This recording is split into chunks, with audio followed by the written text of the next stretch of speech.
What's up?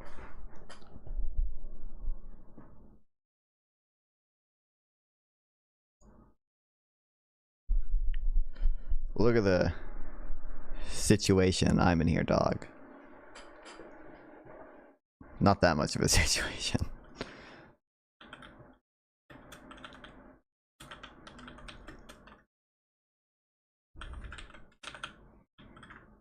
But the most annoying fucking thing about the server, you know, inflation isn't the issue, non-fun. I don't know what you mean by the issue.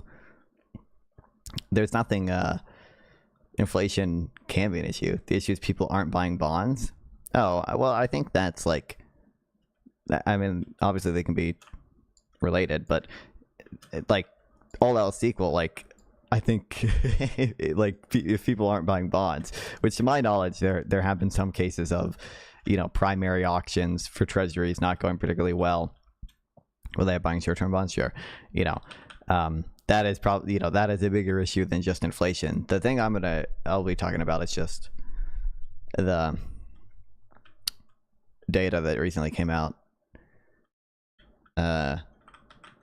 Dude, everything in this fucking Minecraft world is bottlenecked by the fact that zero inflation October. Let's fucking go.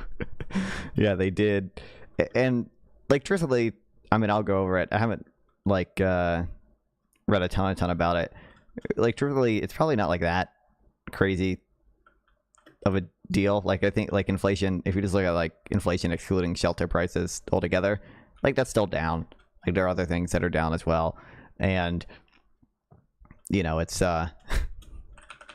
it's just funny. Everyone who, you know, I'll pull up at least some people who do this now. The people who trust the BLS the least and will constantly rave about how they made, I forgot to open StreamerBot, they made up job numbers, they made up blah blah blah blah blah, they're using, it's all like fake data. Now that the data is at its like least trustworthy, I still think like none of it's political. Like I still think it's overall good, better than anything else we have. But you know, it's just because of the shutdown and a general lack of resources, but primarily this specifically because of the shutdown. That like, you know, they're using a lot of imputed data, and for October they just assumed that there was no, what's up localists, they just assumed that there was like no shelter price inflation. You know, that like when the data is the least trustworthy, now it's like, oh my god, now I can use this PLS data to show that inflation's actually down and tariffs aren't inflationary, guys. Well, you would buy bonds for $1,000 each if in 30 years, would you buy bonds for $1,000 each if in 30 years the same bond is 400? Well, no, that's why, like, you know, they sell inflation adjusted bonds, right? Like they sell tips. Treasury, inflation. What does TIP stand for? What's that, Pathfinder? Stun, did you watch Amfest? No, I saw you were watching it. Treasury inflation protected securities. Like they sell tips that are inflation adjusted. Most people aren't that savvy. What? Believe it or not, tips are not a hidden thing. Okay, anyone who, or I don't want to say anyone, most people who are buying bonds know that there's a choice between inflation adjusted bonds and regular bonds. It's like such well known. We use the tips spread, the difference between the the rate inflation protected bonds are paying versus just regular bonds. Like the tip spread is kind of the go-to indicator for what the market expects the inflation rate to be, right? Because the difference between the interest rate on those two bonds is going to reflect what the market overall thinks the inflation rate is going to be. Can I get just a tip mod?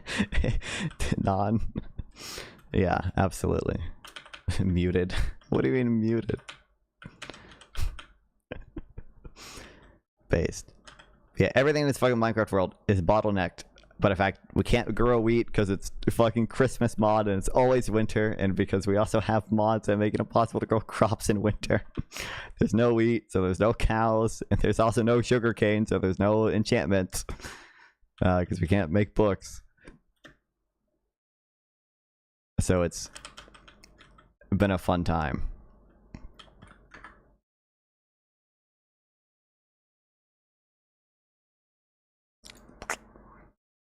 You can find a library, a stronghold. Well, yeah. The issue is, like, the purpose of that, or fishing. Fishing would take a while. I have to get blaze rods to find a stronghold, and that it's gonna.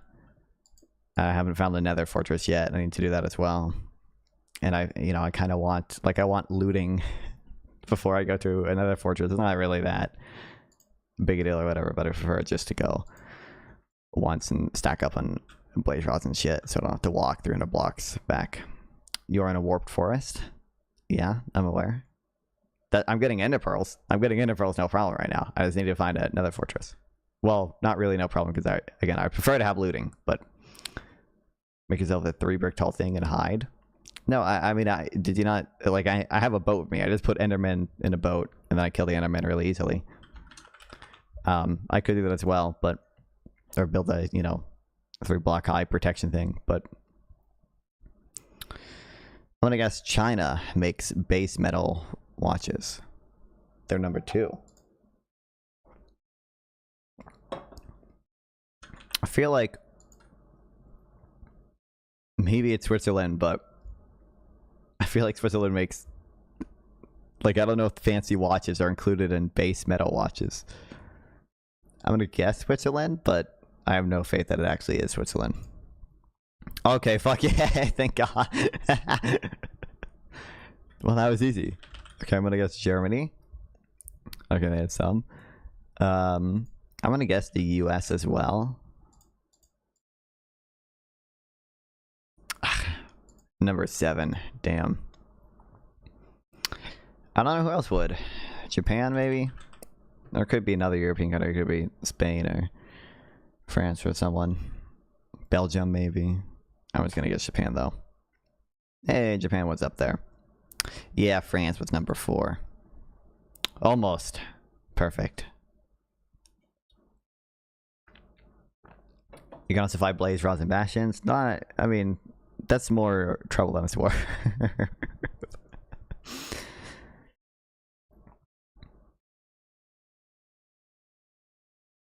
It's easier just to find a blaze fortress. Nether fortress with a blaze spawner. A bunch of gas and some gold. I don't know. Chad. I'm guessing it's some African country, but apparently not.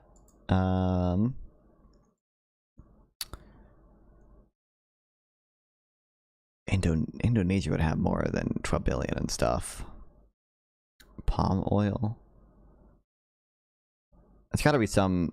I'm gonna guess Papua New Guinea. Oh fuck yeah! I'm goated. I'm goated. I'm goated.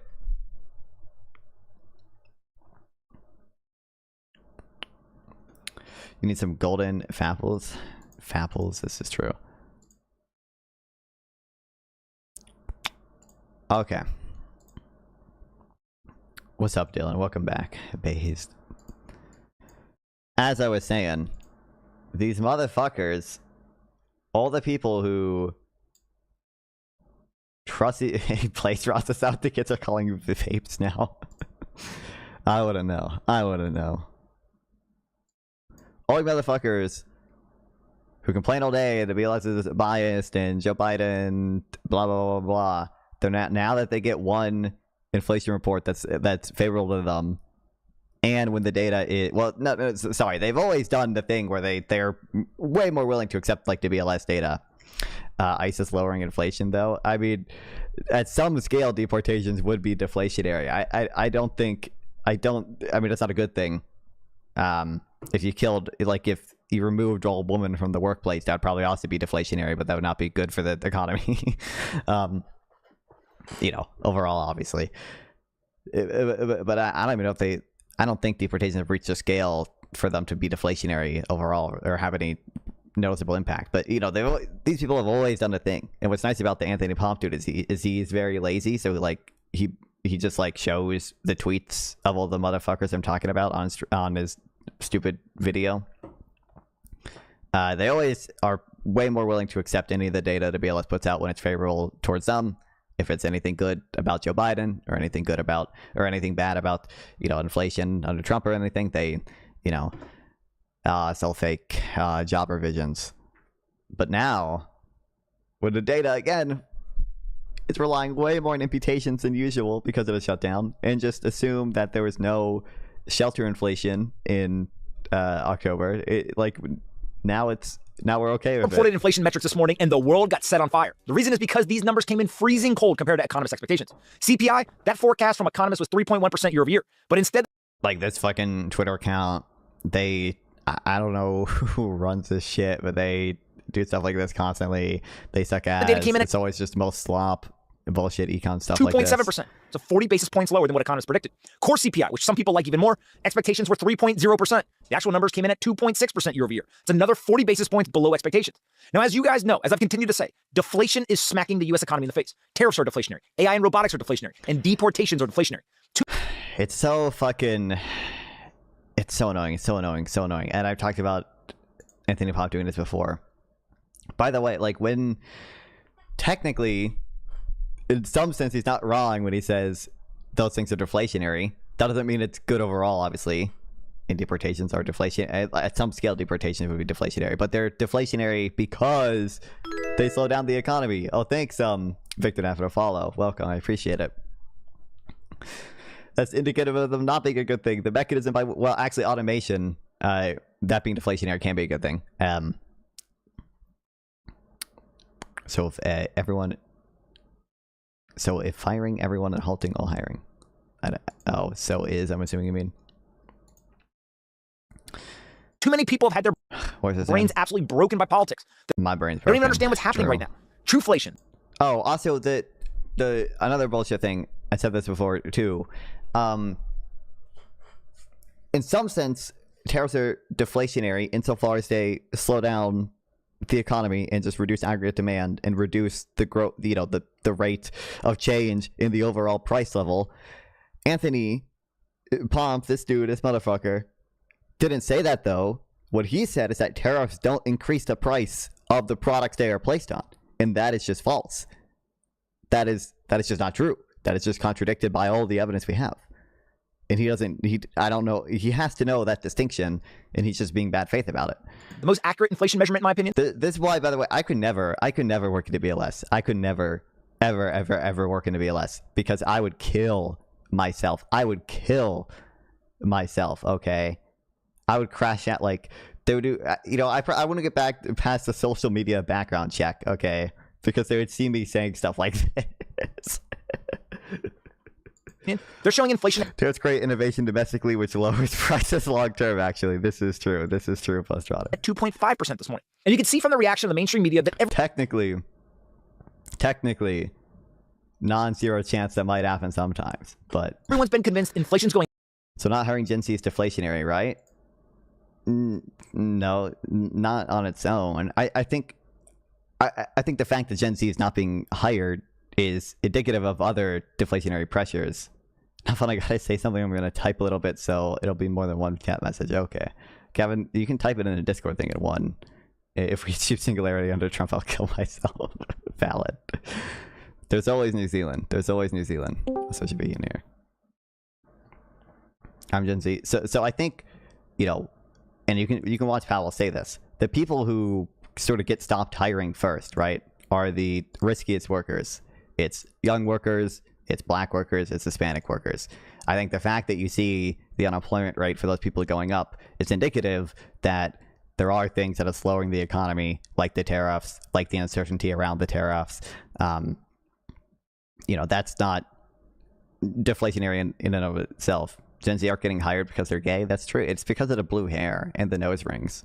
Going higher, and all of the current economic policies that are being implemented, those could not possibly help bring down prices. Take a watch as the inflation numbers came out this morning. The number of the morning, the CPI, maybe coming in a little bit better than expected. 2.7%, a little light here. I'm not calling. If Hispanic workers aren't being hired, why are we deporting them? Explain that. I'm just reading the headlines here. Year over year, 2.7. Ex-food and energy core, 2.6. So 0.4 off. That is a very good number here. All these people also, how many times have I complained about this? They also all lie about this stupid bullshit native-born employment thing.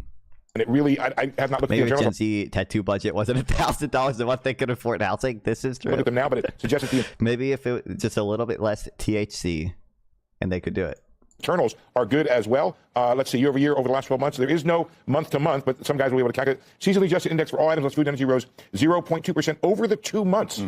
So correct my math here, Michael Santoli, but 0.2 divided by 2 is 0.1. Yeah. So therefore, that's a very, very low monthly rate here. The index for shelter increased, so you did get a really nice decline in shelter, which was 0.2. It's funny because I don't think, it's a little weird we saw that. Why are we showing his initial reaction to that? Why aren't we showing, the later, I don't know if this guy specifically had that, but like the later reaction when people realized, oh, they just kind of assumed it was 0. That wasn't actually them tracking it. That was just an assumption. That's probably not quite accurate. It's probably not insanely inaccurate, but I'm not an idiot. I don't say things for no reasons. I have examples and reason for everything. You are the one in school who reads the papers, finds the sources, and does research, and is equipped. True. Real. Now, while these year-over-year numbers are encouraging, Professor Jason Furman points out that the numbers of shorter timelines, not year-over-year, but even shorter, those are even more encouraging. He writes that core CPI... What else did Jason Furman say about the numbers, I think? What else did he... It appears VLS made a big judgment error in shelter calculation, effectively assuming 0 in October, leading to inflation understated. It is, however, very unlikely this error was political. If anything was the opposite, they stuck to algorithm rather than using judgment. The issue is, for most prices like eggs, they look at what they were in November and compare it to what they were in September. But for shelter, they mostly use rent/owner's equivalent rent, which is based on a monthly growth rate, not a level. If I had been doing it, I would have done some sort of smoothing/interpolation/guess for October to fill in the hole in the data collection. But BLS, for good reasons, doesn't like doing that because it requires judgment, which can be political. They report data. In this case, the data itself is de facto included. An assumption of 0, which just as much as a judgment as is just as much as judgment as interpolation would have been, even more wrong. Sorry, but even more wrong. It's a shame because BLS is still the best in the business. Tips and private sector contracts are based on these numbers. P.S. Even without shelter inflation, we're still down, just not as much. Yeah. But annual rates. Take the last 3 months, we're only at 1.6%. It's the lowest since February of 2021. If you take 6 months, that's 2.6%. Lowest since July 25. And if you take 12 months, that's 2. Also, it's great. You didn't even read the, should discount some due to shutdown-induced price distortion. 0.6%, lowest since March of 21.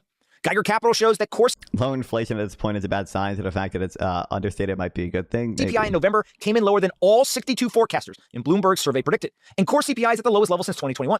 Warren Pies hits the nail even harder. He explains that all 3 broad vectors, shelter, oil, and not fun, by the way. Recessions are great, just inaccurate. Labor, they're all disinflating. Data is data. People may not like these facts, but it does not change them. Harvard professor of economics Ken Rogoff. For the military-industrial complex, that's true. He said it best on CNN this morning when he said the following. I mean, I was surprised. It was a better number than anyone was expecting.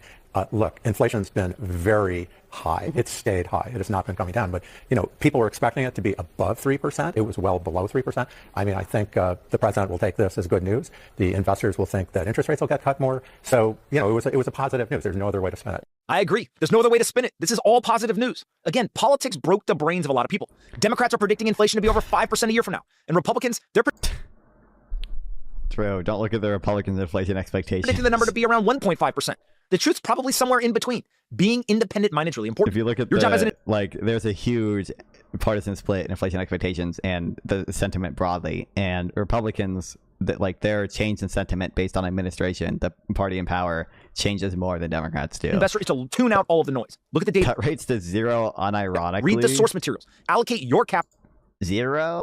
Listen, I mean, by the way, Powell a little vindicated, in a sense that clearly there's room to cut rates without inflation being crazy or anything. Capital based on what is likely to happen, not based on what you want to happen. There's a big difference there. Well, the idea is to inflate your currency like crazy, then deflate the hell out of it, then buy high price. That's just not how. Prove me wrong, non-fun. Everything is right. So the idea is to inflate your currency. So I don't think there's been then deflate the hell out of it. That there's not been what war in recent history have we even seen deflation? I think there might have been deflation, a little bit of it post 2008, but we weren't in any new wars then. We were still in Iraq and Afghanistan. It's not like we started any new wars then. In 2000 and 2003 and stuff, there's always a war after a recession. What war happened after 2008? Explain that. What war happened after the COVID recession? Maybe Ukraine, but that's not really the war on Christmas. That's true. If we had gold standard, we wouldn't have to worry about Trump who appoints Fed chair. If we had rules-based monetary policy, okay. Small government libertarianism proven correct once again. Hi, do you support breaking up credit card oligopoly? I don't really know, Malibu, but welcome back. Iraq? We invaded Iraq in 2003. Investors have to be truth seekers. Politics. Which was when did the .com recession end?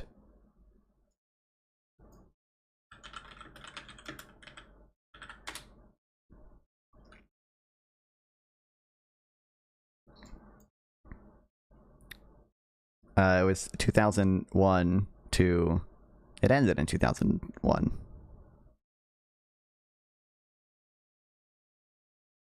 Oops. When did we actually... we deployed troops to Afghanistan during the recession and then invaded Iraq significantly after this recession. 2020 had no war because Biden was in office. You're seeing it now. Wait, I'm telling you, this doesn't make sense. It wasn't. So Afghanistan was not after the recession.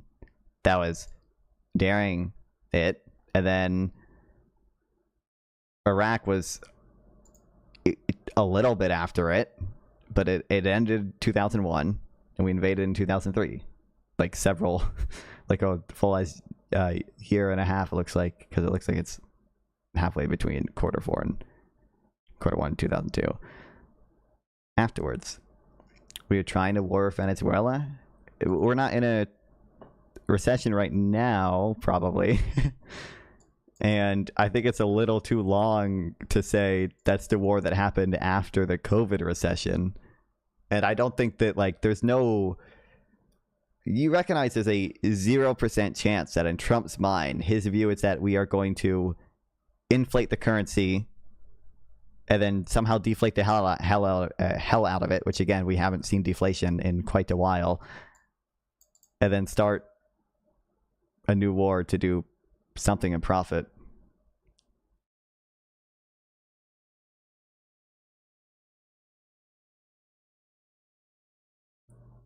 the dot-com bubble popped in 911 in 1991. Then what happened? Coincidence? So we didn't immediately have a recession, though. And I don't know. Or do you mean 9/11? I thought the dot-com bubble like popped in 1999. I thought it was before, like.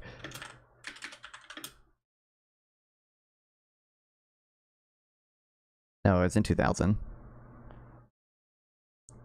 It peaked on Friday, March 10, 2000.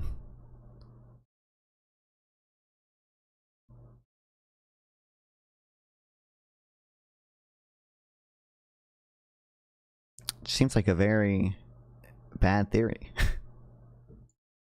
That doesn't make much sense. Gets in the way of that pursuit. Inflation is coming down. Deflationary forces are assaulting the economy. And my guess is that GDP growth is going to accelerate in coming months, and asset prices are going much higher. Well. Anyway, I haven't read this yet, but I think it's just going to say the stuff I've said. Now do you see? No, I think then we attacked Iraq in 2003, which was after, like, 2 years after the recession ended.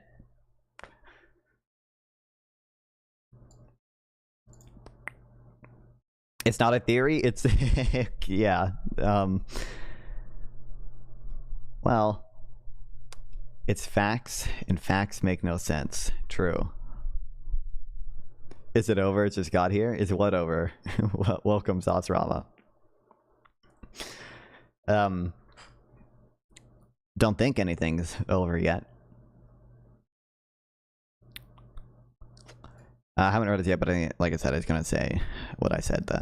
What to know about the report. U.S. inflation unexpectedly fell in November. Yeah, you buy weapons during the recession. We buy more weapons like every year, regardless of whether there's a recession or not. Then you go to war and profit. I'm not even sure there's been net the U.S. profited from the Iraq war. Like, it cost trillions. I think Iraq and Afghanistan cost roughly $2.2 trillion, right? Do we really get $2.2 trillion in benefits from the Iraq and Afghanistan stuff? What does it even have to do with inflating the currency? And the government can't even control, like, well, they kind of can't. Like, Congress doesn't have that minute control over inflating or deflating the currency. A lot of that's up to the Fed. And again, there's not been a time in recent history where we've had, like, deflation like hell, like you said. I think for like 1 month after 2008 or something, we had a little bit of deflation. A few months. It's like, yeah, July 2009, we peaked at -2%. We had from December 2008 to like October 2009.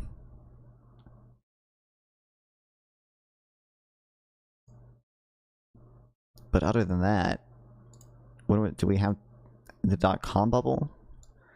Nope. We have to go back to 1950, it looks like. We don't like deflation. Oh my god, every Fed chart gonna look so ugly now. They have the October missing data and the November data here now. Oh my god. Horrible. But we still the oil, big profits. Well, if you invest in defense, I don't know what you mean by that. And also, like, I don't think this is ever the mindset of Congress or anything, and I don't think this is the cause of war. Like, in a recession, military spending can be stimulus. Now, I don't think. Now, you don't even have to, like, actually use the weapons if it, like, truly is stimulus, right? If it truly is stimulus and, like, the opportunity cost of the money elsewhere in the economy is low because people have a really, like, low marginal propensity to consume, paradox to thrift, that situation. If that really is the case, then you could make weapons and not use them at all, or you could have people dig a ditch and fill it back in. Like, if it could be stimulus technically, and it would probably but I don't think that's ever been the mindset of increasing military spending, especially because we increase it every year, regardless.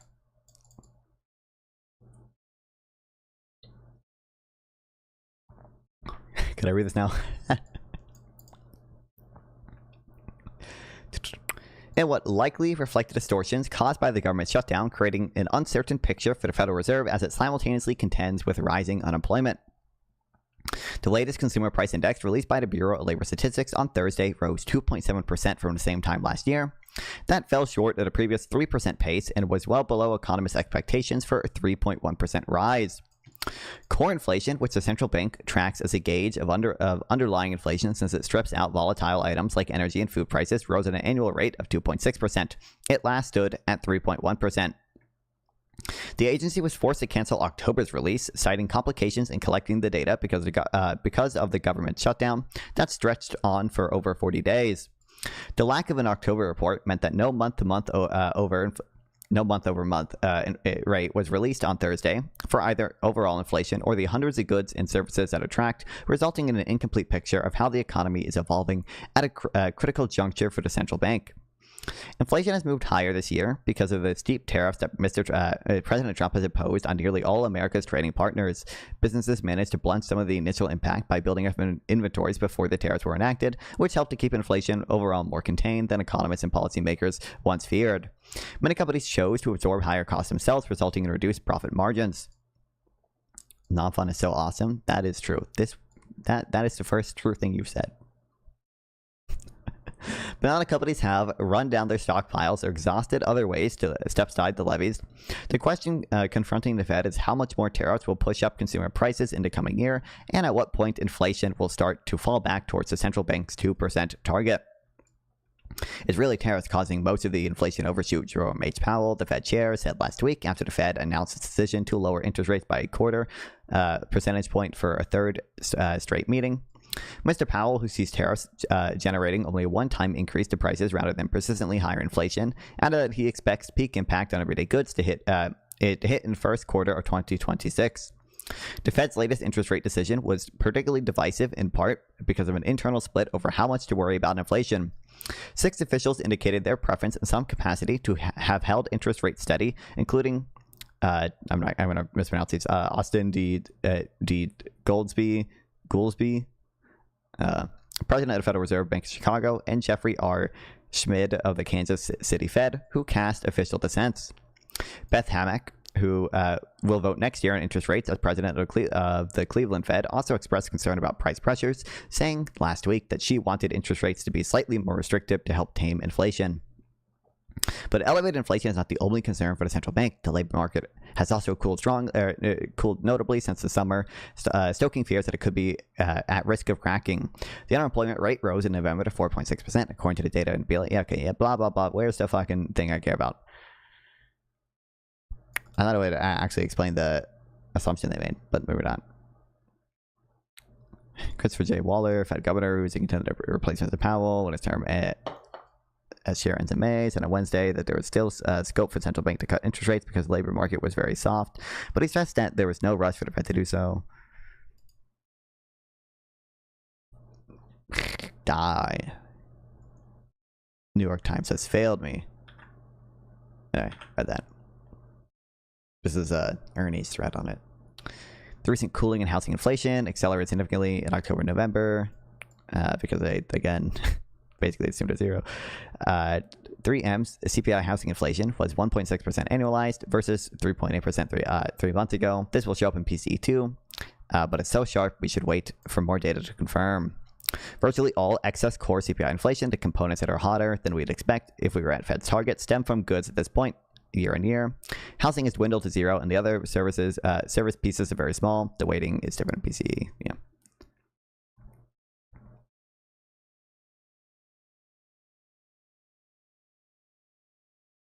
This is showing. Does it have? Yeah, it has the Zillow spot rents.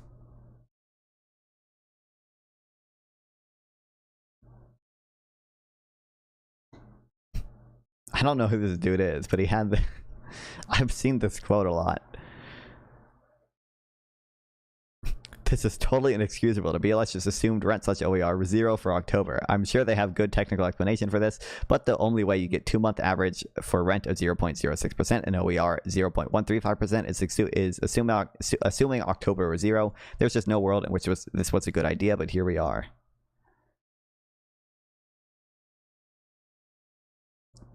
I'm sure the BLS will usually explain things at some point. They haven't commented so far. I forget which article I was reading that says, oh, you know, we requested a comment, but they didn't say shit. Usually they're pretty transparent about that, though. Okay. This, and then probably some fucking memes. I think, does this talk about specifically... Yeah, it does. Okay, I'll add it to...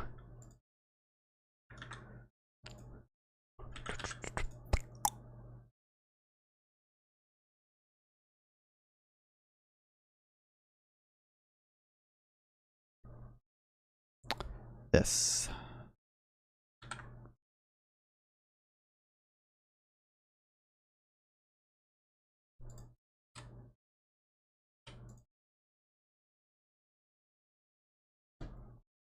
By the way, I forgot about this. I'm unreasonably close to installing Linux. I'm unreasonably close to it. Windows uses so much of my RAM for no fucking reason, I feel like. I don't get it. And a decent amount of my CPU, but that's better now that I have a new CPU. Like right now it's only at like 4%. That's fine. But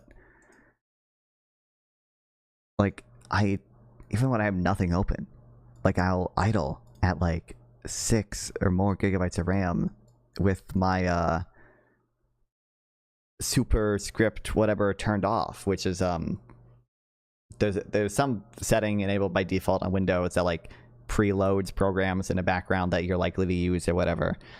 And with that on, I idle at like over 10 gigabytes of RAM. I'm like, I might genuinely buy an SSD and then a second SSD and like put some Linux shit on it, because I know like OBS, Minecraft, and my browser should all work fine in Linux, and I would still have Windows to play games and use Adobe programs, because they're just being two different SSDs. I'm so close to it. I'm so close to it. It would just be annoying. And I have a NVIDIA GPU, and that makes it even more annoying. So I might, when I upgrade GPUs, maybe I'll go with AMD just so I can use Linux if I like it. Anyway. You probably heard a claim. Chinese imports destroyed millions of American manufacturing jobs. Most likely, that number comes from the famous China Shock research by David Arthur, David Dorn, and Gordon Hansen. Joke's on you. You think people are smart enough to cite a paper? in all my year of debating tariffs, okay, not one person has cited ADH, okay, not a single one. There was a single time where someone cited Robert E. Scott's work, which he has some work for the EPI.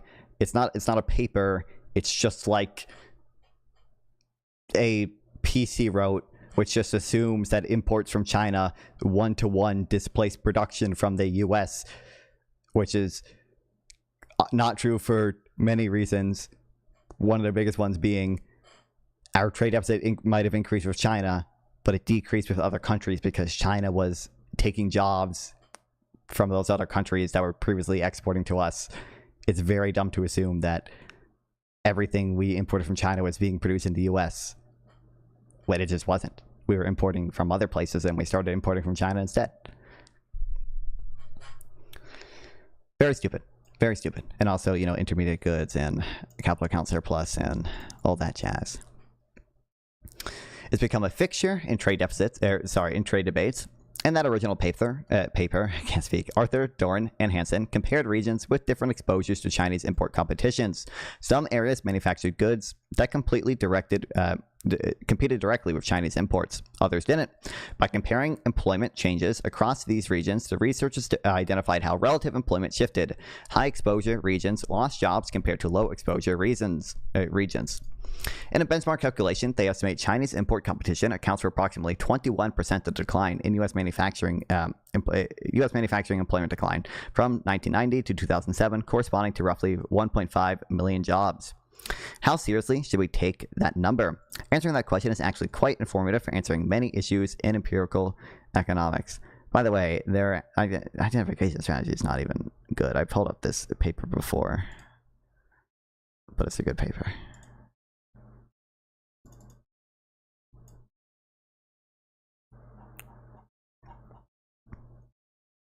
This paragraph, okay, is brutal. It's brutal. The instrument for Chinese imports is strongly related to Chinese imports, but it's also strongly related to imports from all middle and high income countries. The strong correlation between the instrument for Chinese imports and imports from all middle and high income countries is evidence that the exclusion restriction is violated, because they are using like instrumental variable. I need to do more econometric stuff, but I think I understand most of this stuff. If you have an instrumental variable, it's only supposed to affect things through one channel, but it probably didn't affect things through one channel here because it's highly correlated with just imports in general, which indicates that the demand for imports overall has probably played a bigger role. The instrument for Chinese imports does not influence manufacturing employment solely through Chinese imports, but also through imports from middle and high-income countries.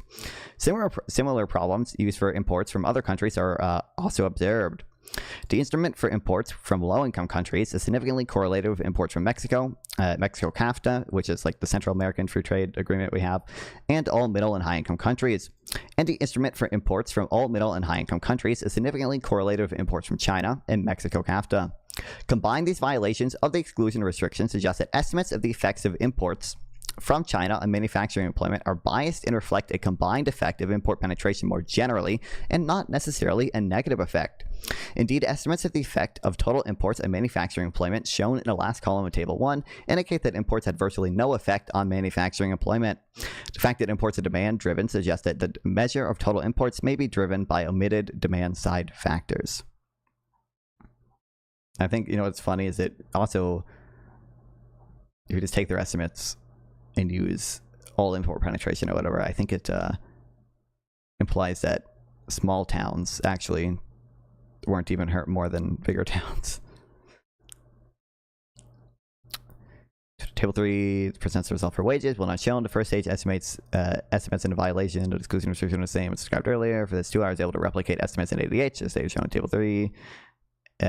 Table 3 columns labeled as replications. These estimates indicate that imports from China are associated with significant declines in wages in non-manufacturing industries. In contrast, the estimates of the effect on total imports and wages that indicates that imports have no statistically significant effect on wages. That's not the small town specifically. Where's the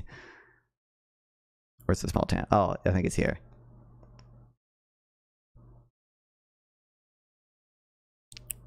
In areas with relatively small populations, Chinese imports have a relatively small and statistically insignificant effect on manufacturing employment. In areas with larger populations, Chinese imports have significant and negative effect on manufacturing employment. The heterogeneous effects are consistent with my hypothesis that the dependent variable is measured with significant error, that the error is non-random, and that it varies by geography. Truly incredible. Anyway, this will probably mention some of the same things.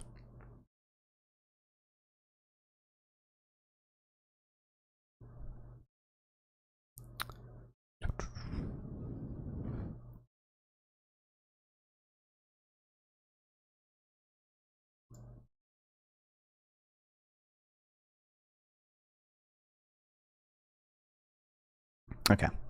Price theory makes empirical work hard. One of the core premises of price theory is that prices coordinate people. Firms don't exist in isolation. They're competing with other firms. When Honda's costs rise, it may produce less, which affects the demand for Toyotas. Firms are also connected across markets. They buy inputs from other firms, sell output to consumers in other firms, and compete for workers with every other employer in the country. Because prices coordinate behavior across all participants, when you shock one part of the system, the price mechanism transmits that shock everywhere else. Wages adjust, workers relocate, capital flows to different uses, industries expand and contract. This is an eternal nightmare for empirical work in economics. We rarely observe a clean experiment where only one thing changes. We see whole interconnected the whole interconnected mess moving together. Clever identification strategies try to isolate specific causal effects by finding variation that hits some units but not others. That's valuable, but it also means we're often measuring something specific, how the treated units changed relative to the untreated units. And that's not always what we want to know. Robert Minton and Case Mulligan have been developing what they call a market interpretation of treatment effects that clarifies what's happening here. Their key insight is a simple idea above. In markets, prices coordinate behavior across all participants. When you shock one part of the market, the price system transmits that shock everywhere. The control group is rarely unaffected. The treatment spill over onto them. Their framework distinguishes three things that people often confuse. Differences, the gap between the treated and the controls. This is what your standard regressions estimate. Treatment on the treated. What happens to the treated compared to the baseline? This includes any spillover effects. Scale effect. What happens when you treat the entire market? This is often what policymakers actually care about. These 3 points are not the same thing. These are not the same thing. Jesus.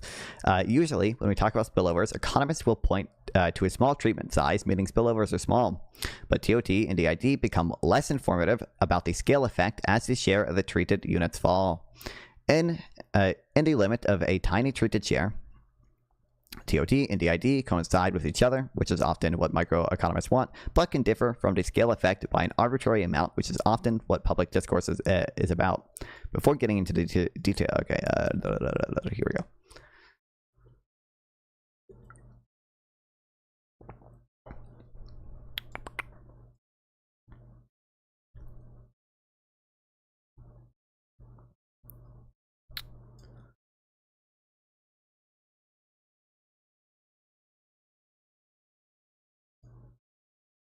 I'll do this. That's valuable.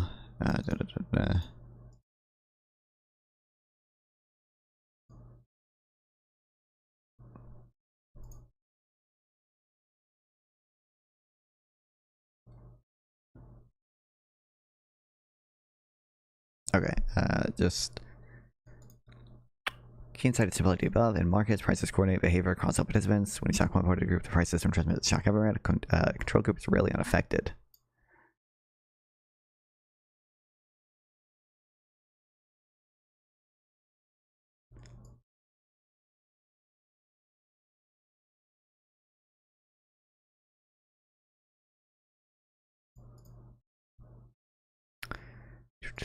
Usually in terms of spillovers, economists will point to a small treatment size when spillovers are small, but the TOT and DID become less informative about the scale effect as the treated unit falls. Okay. Let's think about the intuition for why these are different. You're at a concert, you stand up to see better. The person behind you is now blocked, so they see worse.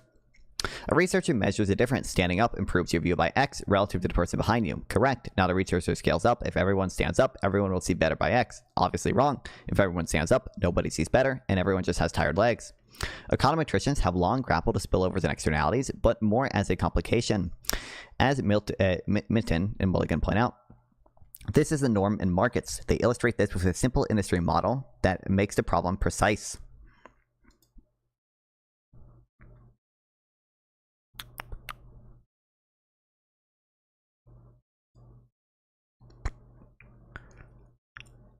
Start at the market level. You have a downward sloping demand curve and upward sloping supply curve. In a baseline before any treatment, the market clears at some equilibrium price and quantity.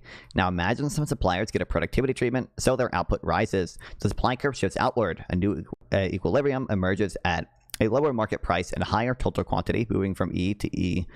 There's got to be... I should just look... I always just say like an E prime or whatever.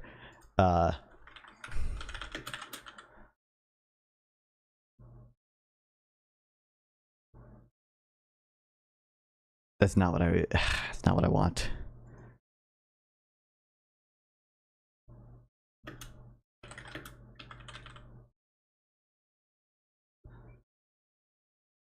Oh my god, it is E prime? Am I made that, I pulled that out of my ass.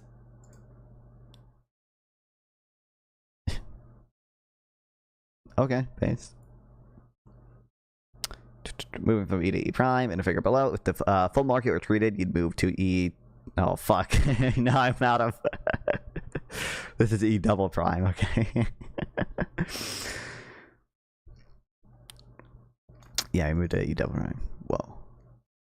Now look at the firm level. In a baseline, treated and untreated firms have the same output and revenue. After the treatment, the treated firms can produce more, but the additional output from the treated drives down the market price that all suppliers receive. The untreated firms haven't changed the production at all, but they're now get paid less for every unit they sell.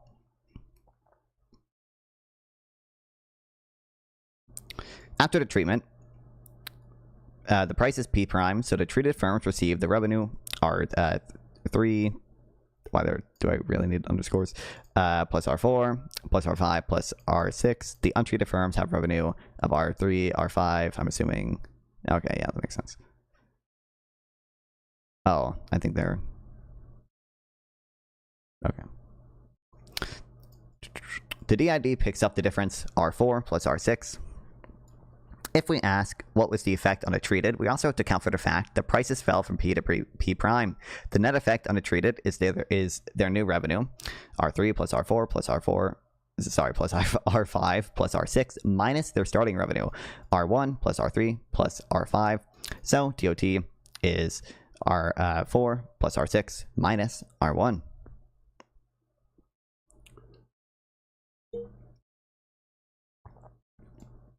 If we want to ask what would happen if all firms got the technology, now prices would go down to P double prime. Revenue would go from R1 plus R3 plus R5 to R5 plus R6, so the net effect would be R6 minus R1 minus R3, which is less than the TOT. Notice what happened. The ID is positive, R4 plus R6, but the scale effect, R6 minus R1 minus R3, can be negative if R1 plus R3 is over R6. That happens when demand is price inelastic, so that price falls so much that even higher output doesn't compensate. A statistician might say the control group is contaminated because the treatment spills over through competition, but the contamination thinking doesn't help us. For example, shrinking the treated share, which we generally think helps contamination issues, doesn't fix this. The divergence between DID and scale effect persists no matter how small you make the treatment group. In fact, it gets worse. A smaller treated share means more of the market remains untreated, so the gap between treating those we treated and treating everyone grows larger. I never reread that. A smaller treated share means more of the market remains untreated. So the gap between treating those we treated and treating everyone grows larger.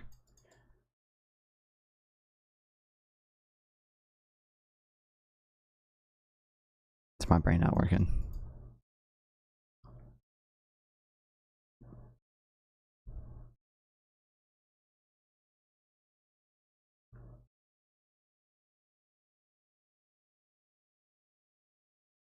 I follow the first part.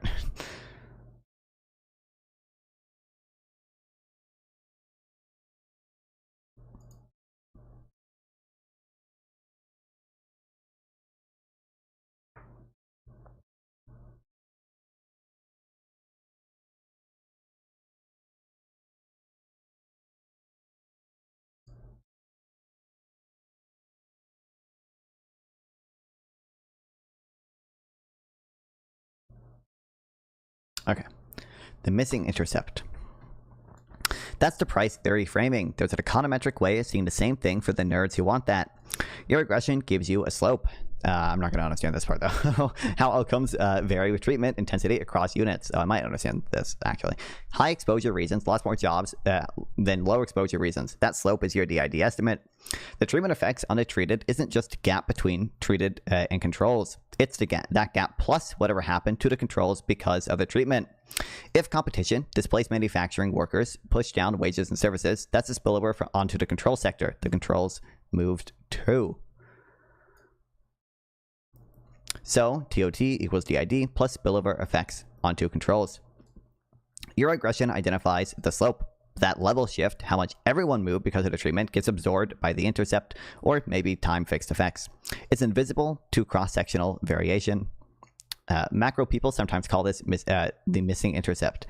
In Minton and Mulligan's framing, it would be called the treatment effect on the untreated. PowerPoint.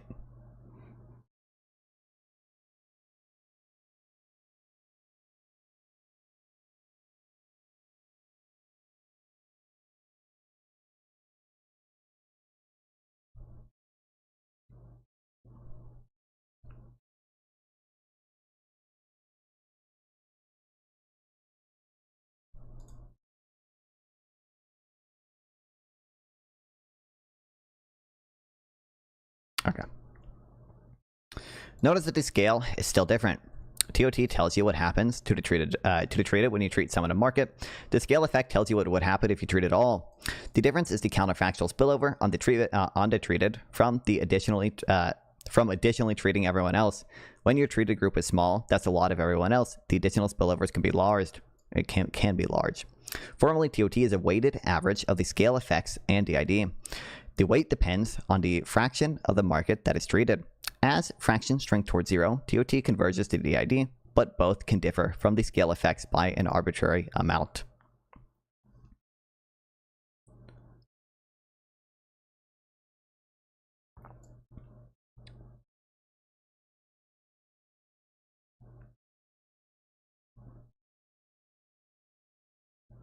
Two distinct problems. There are at least two conceptually different reasons why you can't just multiply cross-sectional slope by aggregate treatment intensity to get the aggregate effect.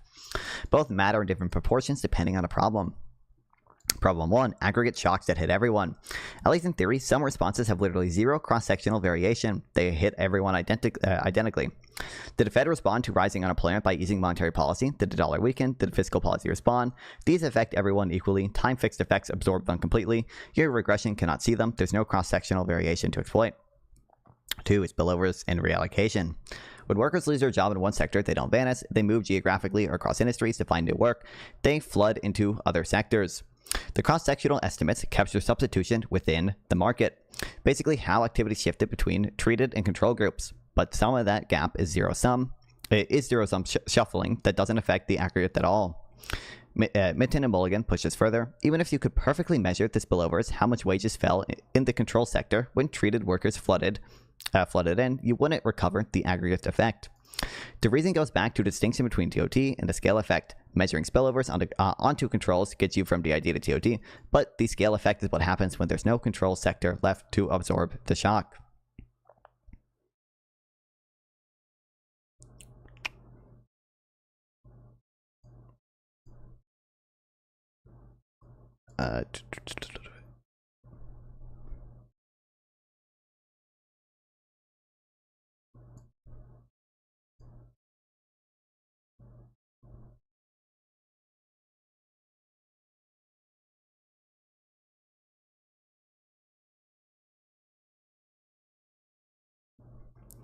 If you want to know what happens when the entire economy is hit, when there's no unaffected sector to flee to, you need a different elasticity entirely.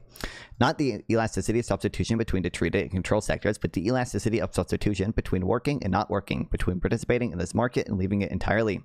The cross-sectional design identifies substitution within the market. The aggregate effect depends on substitution out of the market. These can be completely different numbers. Back to the China shock. Now we can return to that 1.5 million job numbers with clearer eyes. The China shock is different from development economics case. When a development economist runs a microfinance pilot in a few villages, they may want to know what would happen if this scaled up nationally. That's the scale effect in question. Arthur, Dorn, and Hansen aren't asking that. China already happened to the whole economy. They're trying to measure an aggregate shock that already occurred. The question is, what did Chinese imports actually do to American employment? The problem is they're using cross-sectional variation to get an aggregate effect. High exposure regions lost jobs compared to low exposure regions. That's the DID, solid identification. But to get to the headline number, they multiply that regional slope by the national change in import penetration. Benjamin Moll calls this the naive scale-up. This arithmetic looks innocent, but it goes against the basics of price theory. To be fair, they recognize the problem and frame it as a benchmark. It assumes the aggregate effects is just DID times the size of the shock. It assumes there's no spillovers, no reallocation, and no general equilibrium. This isn't secret in the paper, but it's maybe missing by those who just casually know it.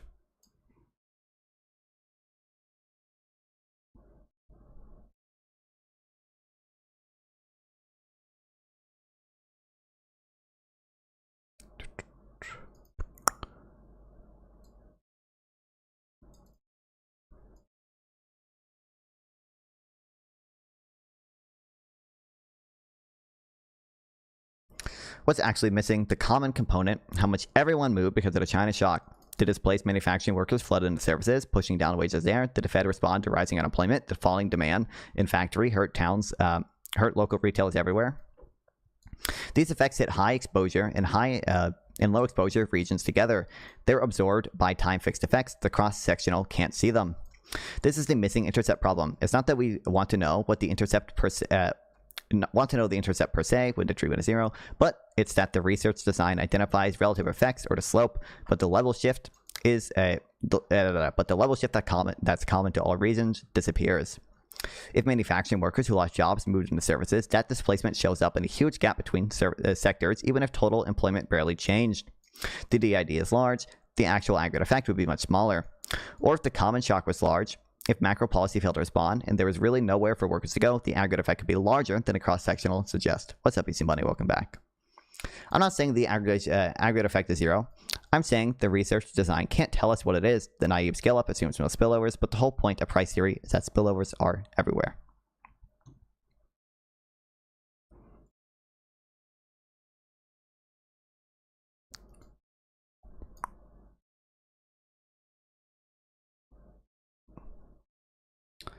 Okay, the intercept can cut either way.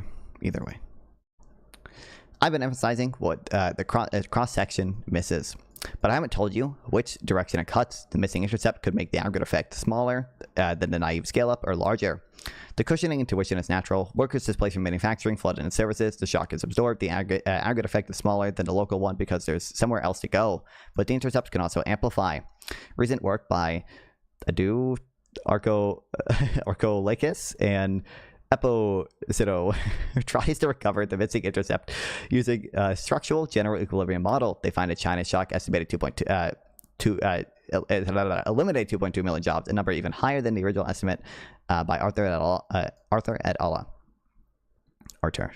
In their model, regions are linked through trade and protection chains. When a manufacturing hub shrinks due to import competition, it ceases to generate the amalgamation effects that make nearby firms more productive.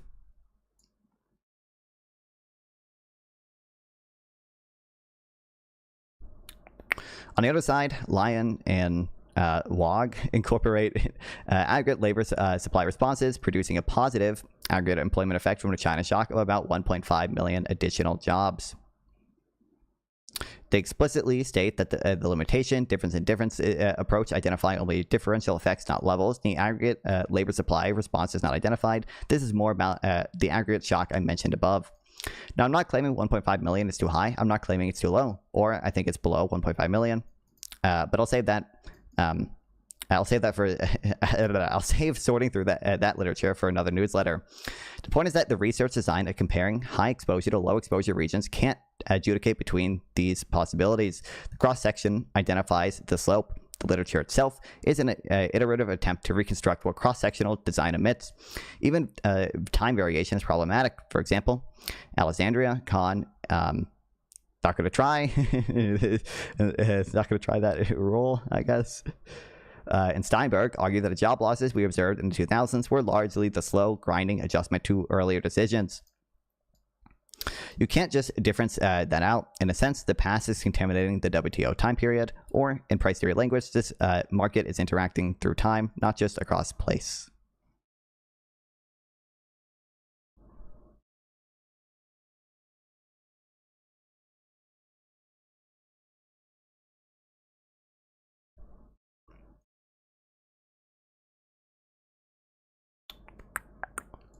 Okay, missing intercepts everywhere.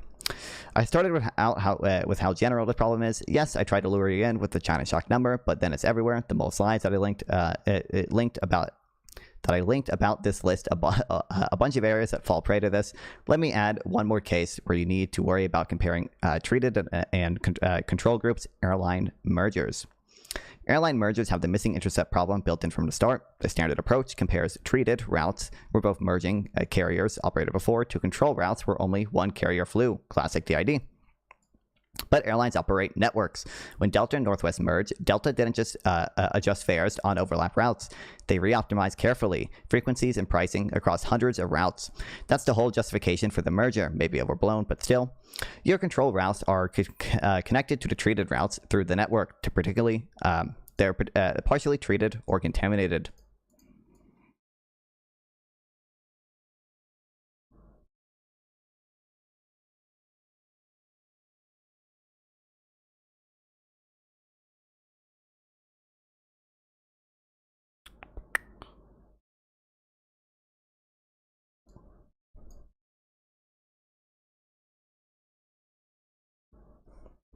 Any common effect that hits all routes together, such as network wide pricing changes, capacity discipline, or coordinated conduct, gets absorbed by time-fixed effects, is invisible to cross-sectional comparison.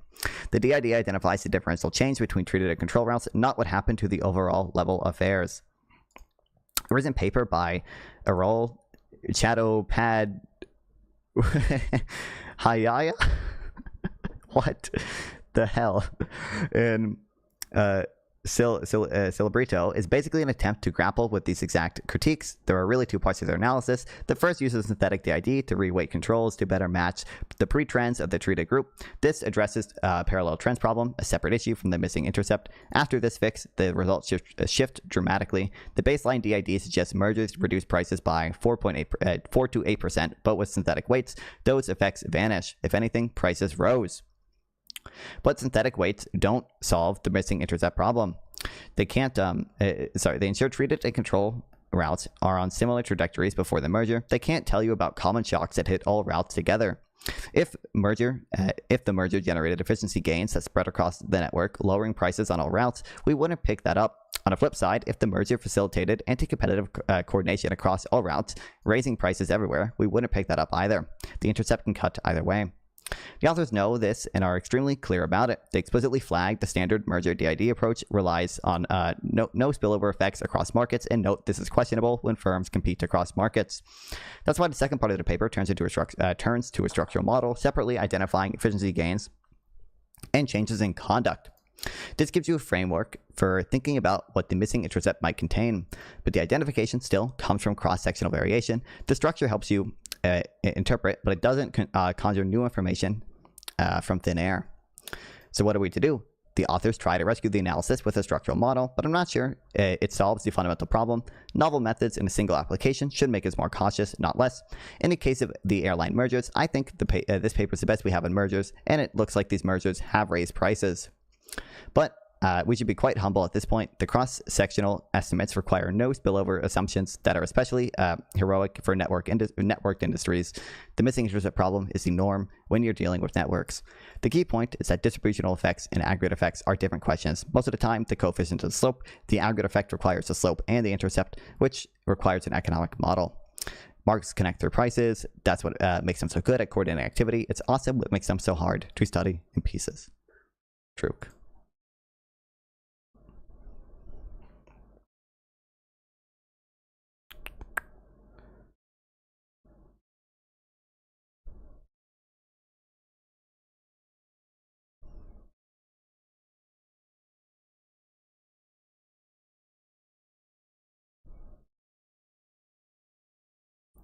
Second part, turns structural model.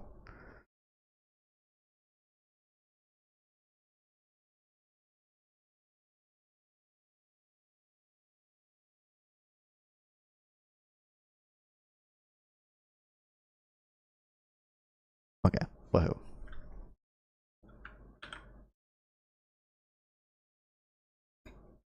What it is? Household balance sheet in a Great Recession. X equals net worth. Y equals consumption, employment. Unemployment benefits. Ben Shapiro went off on Tucker. I didn't watch it, but I saw clips of it on Twitter. Megyn Kelly and Nick during AmFest, yeah. But you know, I'm glad he's doing it, I guess.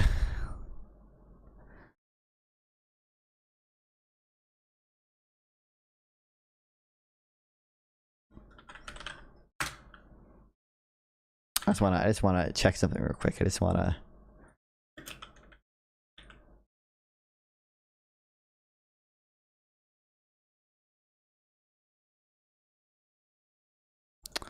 just like Ben Shapiro. Let's just see how you spell Candace.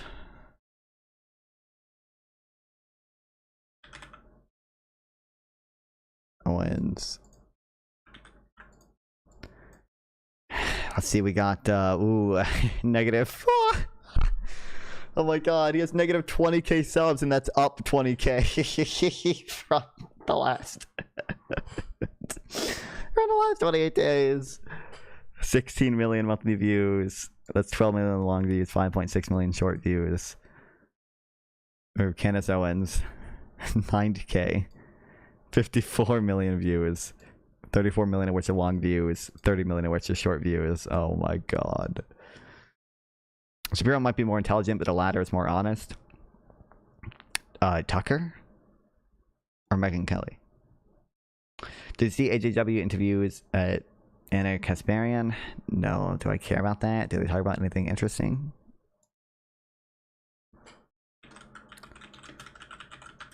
What's Reniel doing on this one? The Second Avenue line, which is still not done. Having their money stolen from them, she kind of comes into office and does away with that temporarily. Now she just ended the I don't know if they talk about anything I care about here. Well, it wasn't until I realized that talking about the crime and homelessness grift in CA. Seeing Shapiro defend the fake elective plot was one of the most disgusting things I've ever seen. Shapiro, yeah, that's what's frustrating about Shapiro. That's why I'm like, it's so. I feel so conflicted when he does things like attack Tucker Carlson and Candace Owens and stuff, because it's like you should have seen this coming, number one, and number two, when like you run cover for like crazy shit like that, when he should know better. It's like, well, like, are you only doing this now because they're going after like Jewish people in Israel? It's like, was that the line wasn't American democracy? The line was Israel. Healthcare premiums. Let's hear it. Are you done? Right. So, like I was saying, why can't you look at the actual cost of healthcare, and why are you obsessed with how we finance it? Right? You want to have some financing plan and bitch about this and say we need to have subsidies. Thank God the Democrats are spending money on subsidies. But you just yourself have pointed out, you say, well, there's profit and we're spending too much money and we're not getting healthcare. And you're such a fucking obnoxious bastard. And I mean this. You couldn't even let me inch in. Okay, I have no clue why Renald's there. It's a dumbass prompt.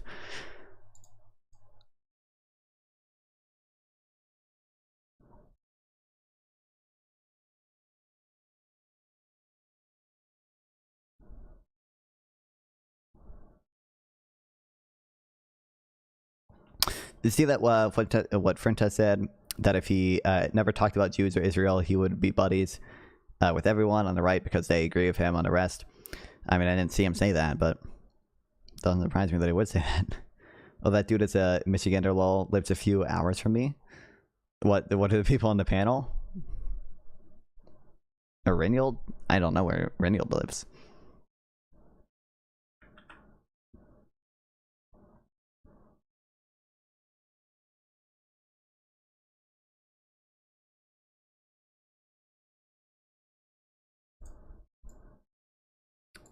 Project Alex dude.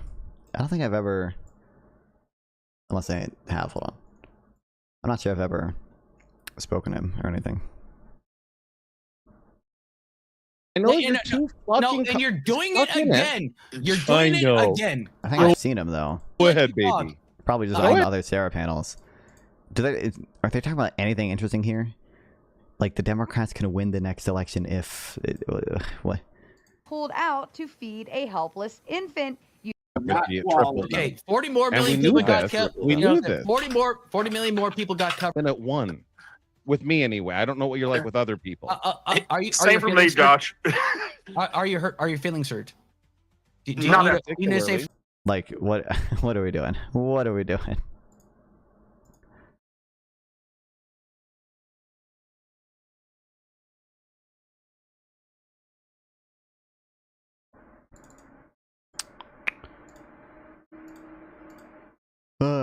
What are chances I get copy striked for this?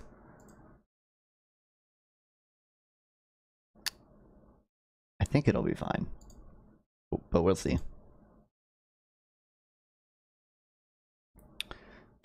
Oh, what's up, Ian Hartman? Our favorite. Probably not Joshua's above average partisan hack, so the 3v1 feels fine. I mean, everyone knows that. Just come out already. It's really sad at this point. That's true.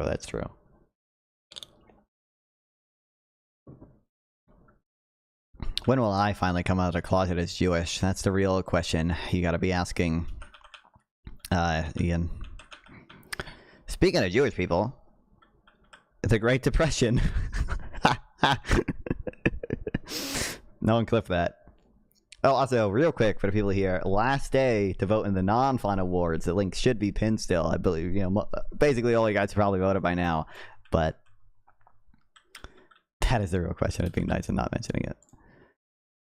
What is this tweet?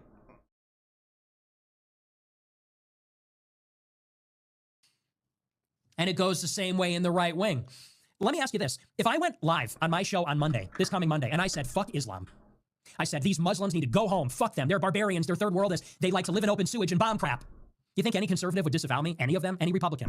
You think Ben Shapiro has condemned this tweet by now, but I believe it's still up. Ben Shapiro has a tweet that's like literally like, Jews fucking rock. Palestinians and Arabs just want to live in sewage and fucking bomb shit. Is a crazy fucking tweet. Was known for saying about the West Bank. That. Do you think I would have any trouble getting into CPAC or the New York Young Republican Club Gala or the GOP? Of course not, because Laura Loomer has access to the Are you finally willing to admit that Jews are a problem? No, Ian, I'm gonna mute you if we keep doing these memes, bro. House, and she says stuff like that. Ben Shapiro has access to Trump, and he says stuff like that. Could you imagine? Not to be a boomer here, but could you imagine if the shoe were on the other foot? It has to be left unsaid. Could I turn around and say F Judaism and those Jews and send them back to Israel? Like, it's literally unthinkable to even say the words. But we all know it's tolerated with Muslims. We all know it's tolerated with blacks. We all know it's tolerated with Hispanics, Asians. And yes, for far too long, it was tolerated against whites and Christians. And that's just the part that got left out. But now that we have this culture of liberalization. Incredible. I don't think he's entirely wrong, unfortunately.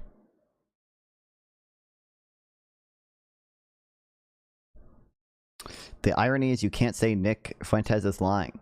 Oh, I don't think he's wrong about that, because I think people in the right are insane. Hi, everyone. Welcome to the podcast. I'm here today in person with Scott Sumner. Scott is somebody who I've known from his blogging, political econ blogging, which I've enjoyed very much. And then at some point, I listened to you in the last year or so. You were on Conversations with Tyler, which I always listen to. And you got me interested in macroeconomics. So I always felt kind of ashamed that I knew nothing about the topic, because I felt like I was kind of derelict in my duty as like a public intellectual, because I would see these news stories and I didn't know what was going on. And I thought I knew enough to have opinions on politics, on social issues, on microeconomic issues. But there was this whole like field that was like very, very. If only anyone who I've ever spoken to had this mindset, bro. God damn. My point exactly of no argument against what Nick said. Calling him names is all you can do. I don't think Nick Fuentes, that reflects, you understand, that reflects poorly on you guys, though, right? That's I don't think he's wrong in that many of the people on the right, and like, Matt Walsh, people like him, certainly Steven Crowder, Ben Shapiro to a lesser extent, but Ben Shapiro's shown he's been willing to tolerate a lot. I don't disagree that, a lot of Nick Fuentes' adjacent ideas are probably accepted in those segments of the right by now. It reflects poorly on you guys at Not Fun. Does it, though?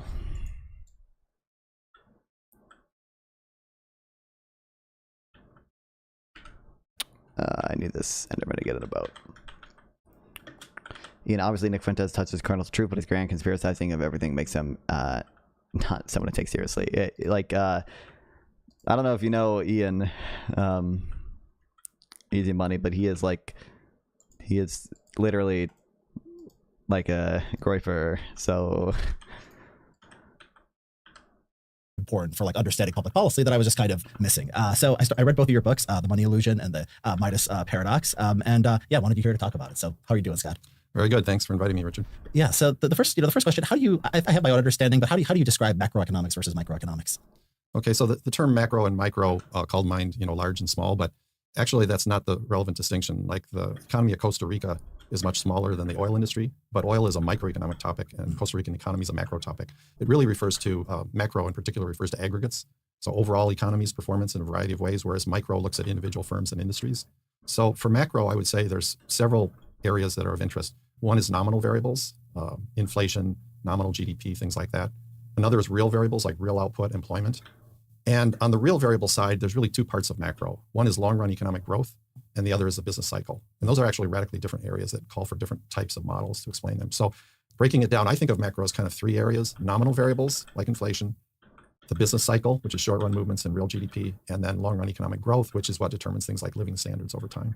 So I think when people think of like economic issues that they engage with in day-to-day life or day-to-day paying attention to the news or whatever, they think about things like minimum wage laws, taxation rates, labor laws. Are those the people who study, for example, effective minimum wage? Are they considered microeconomists or macroeconomists? Because it has to deal with the whole economy, but it's like individual firms and workers too.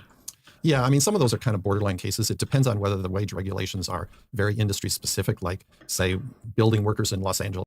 He doesn't. Well, no, Richard Donati understands this better than most people. You think they... The average person just goes on vibes. They just go on vibes, bro. They just go on vibes. We'll never have good policy. It'll never happen. A certain amount for certain projects. That's definitely a micro topic. If you have very broad minimum wages that apply to the whole economy, that starts to become a macro topic. And I would also suggest that most of those regulatory issues relate more to long-run economic growth than they do to the business cycle. Although in my work on the Great Depression, I found some regulations were actually impacting the business cycle. Why does Substack not pause? I have to click the very small pause in. As to how 1 year of college makes you an expert on the economy. I don't think I've ever claimed at all to be that. Especially considering the fact that you've never had a real job. So I think my experience on understanding, the economy, the papers I've read, the books I've read, that's going to be more relevant to basically anything I talk about, at least, than simply having a job. Oh man, it's over for me. It's I don't know if you guys can see my Minecraft window. It's very small. I fucking punch it. Oh, it's so over. Oh, it's so over. The market actually works in the first place? What? Oh, yeah, I don't claim to be expert, never had to pay any bills, and never have no real idea how the market actually works in the first place. I don't think you're...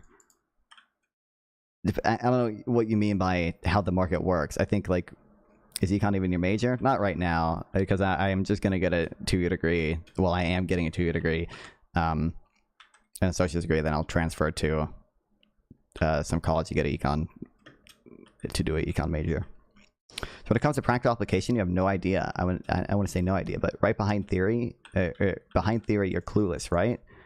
I think what I'm telling you is for the stuff that like, you recognize if I'm making a prescription about minimum wage policy, or about monetary policy, or about immigration policy, clearly, maybe this isn't clear to you, but I would certainly argue it is more relevant to look at a paper written by an economist, or look at some, book or blog post or something written by an economist, written by people who are experts in their field, and they do things like causal analysis, right? Like they do complex statistics. I mean, none of it's like super complex, but they do complex stuff to try to do like actual causal inference.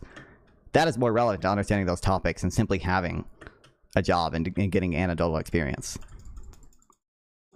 Word, the economically responsible path through school fitting low. True.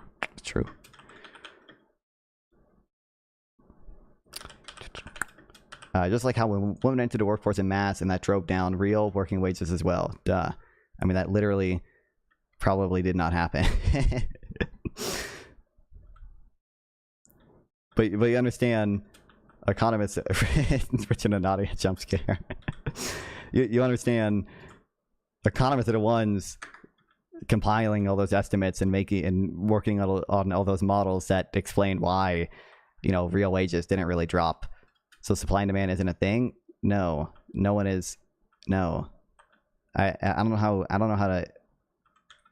Econ 101, pal. Yeah?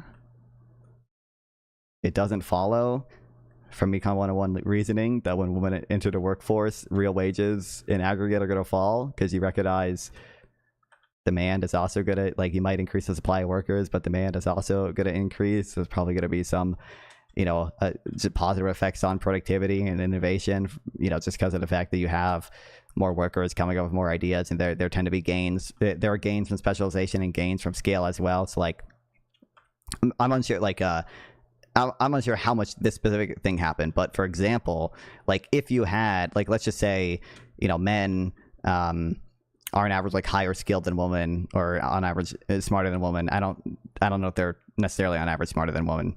My understanding academically, that's not necessarily true. But for the sake of hypothetical, imagine they're typically higher skilled and higher and have like higher IQs. Okay, you would imagine, like, if men are doing both the sort of low skill secretarial work and the high skill work actually innovating, if you brought women into the workforce and you had women start taking over the, being a receptionist and doing the secretary stuff, that would have a positive effect on the wages of men, most likely, because they spend all their time doing what they're actually good at, which is the, innovation and high skill work and stuff like that.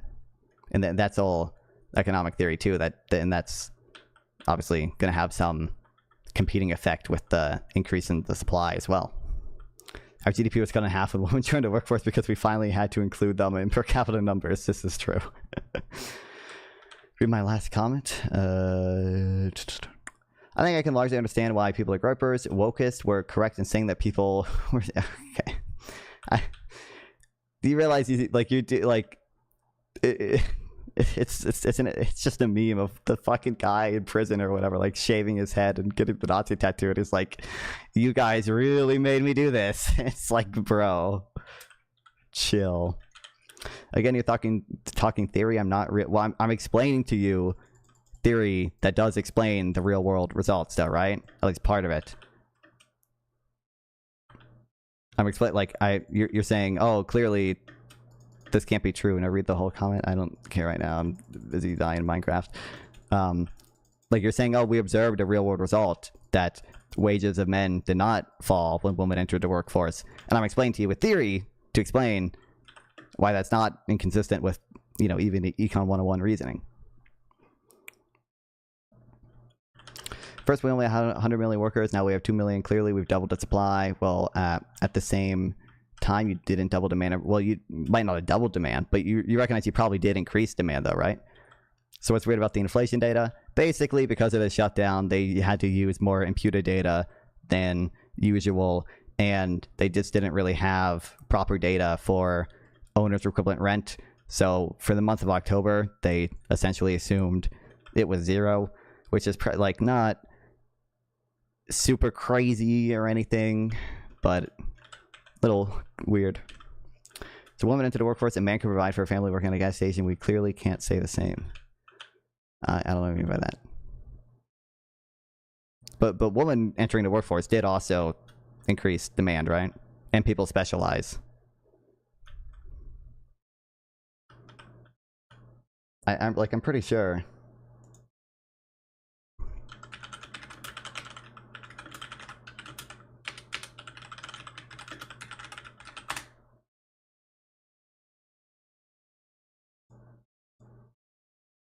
Yeah, here's a... Watch this guy say exactly what I'm saying. Remember Jordan Peterson's hot take about the gender wage gap not existing from way back when? Of course you don't. Well, let me remind you. But multivariate analysis of the pay gap indicate that it doesn't exist. You never do a univariate analysis. Like you say, well, women in aggregate are paid less than men. Okay, well, then we break it down by age, we break it down by occupation, we break it down by interest. Well, what Peterson just said there was actually really stupid. Let's get into it. Most people who measure the wage gap do the following. They look at the average earnings of a man and compare it to the average earnings of a woman. The percentage difference is sometimes called the gender wage gap. JP argues that this isn't caused by discrimination, but by differences in male and female life choices. No. The issue is that the climate doesn't care about the predictions you make. On to reason number 3. What I'm about to explain is sometimes called the lump of labor fallacy. Peterson essentially argued that women's entry into the workforce caused wages to decline since 1970. First he says, well, you know that wages have been flat, except in the upper 1% since 1973. Why? Well, it's easy. What happens when you double the labor force? What happens? You have the value of labor. Okay, first of all, wages have not stagnated since 1970. Real compensation is up 67% since 1970. But there's a more important mistake here. JB argues that more workers means less wages. That makes sense, right? If you increase the supply of labor, its value goes down. Again, no. Increasing the workforce increases the supply of labor, but it also increases the demand for labor. Because the new workers also want to buy something. To simplify this problem, imagine Robinson Crusoe on an island. He sits around grabbing coconuts and bananas all day and consumes them. Well, what if Friday comes on the island and starts working with him? Does Crusoe's income half because the labor force doubled? No. Friday also starts grabbing coconuts and bananas. They'll have more stuff now in total. In fact, if Crusoe and Friday can specialize in bananas and coconuts each, Crusoe will probably end up better off than he was prior. To translate back into the original claim, women who join the workforce make stuff. Since they make stuff, we as a society have more stuff, since wages and money is just a way of getting stuff, we'll become better off. Again, a bit weird that free market Peterson seems to hate markets so much, but whatever. If you like this video, please consider subscribing to the channel, or better yet... Like, yeah, it's crazy, exactly what I was saying. Yeah, which you think, yeah, so it's kind of one of those things in physics, there's the macro and the micro, and they apparently, people try to reconcile them.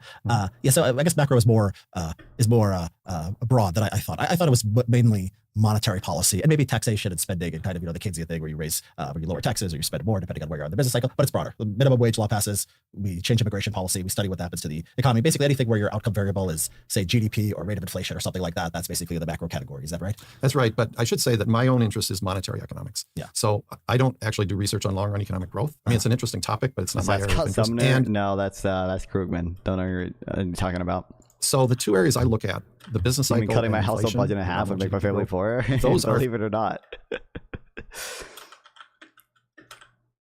things where monetary policy, I believe, is the determining factor to a great extent, at least. So most of the U.S. business cycle is caused by unstable monetary policy, and long-run inflation trends are also caused by monetary policy. Yeah, yeah. So by the way, the monetary. I'm watching this mainly because I'm curious about it, and I chill stream, and I like chatting and watching stuff and chilling. I do not 100% condone the views of Scott Sumner, but I do not feel knowledgeable enough to significantly refute many of them. But I do, from what I've read, I do think he is right about many of the things he talked about regarding the Great Recession, also the Great Depression. But my impression is that there just seems to be a decent amount of consensus about the Great Depression between, even people like Scott Sumner and Krugman and Barry, the guy who wrote Golden Fetters, Barry Eichberg or whoever, who's like I think he's Ben Bernanke. That's true. Like a post-Keynesian economist. He might be. I'm pretty sure he's post-Keynesian. Maybe he's just new Keynesian. But that's my disclaimer. I was reading the Midas paradox, and the money illusion actually I think talks about this more. The history of macro, basically the history of economics. Apparently, it was once a controversial idea that the more money is floating around, the more things cost. Is that right? Because that seems to be a very kind of intuitive, straightforward idea. I'm fun to read this yes exchange. and no. So that idea, I want to read every bullshit exchange between very ice green, yeah. Between you and Ian Hartman, I'm good. You can have fun doing that, but oh, by the way. Guys, look at this. This is my little opera house thing, so I can give them. Actually, the trumpet doesn't play shit. Oops. Hello? Why is it not? Oh, I have friendly creatures told it turn all the way down, don't I?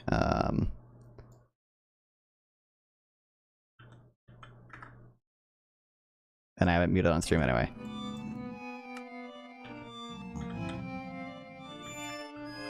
So they're no longer in my house. It's truly incredible.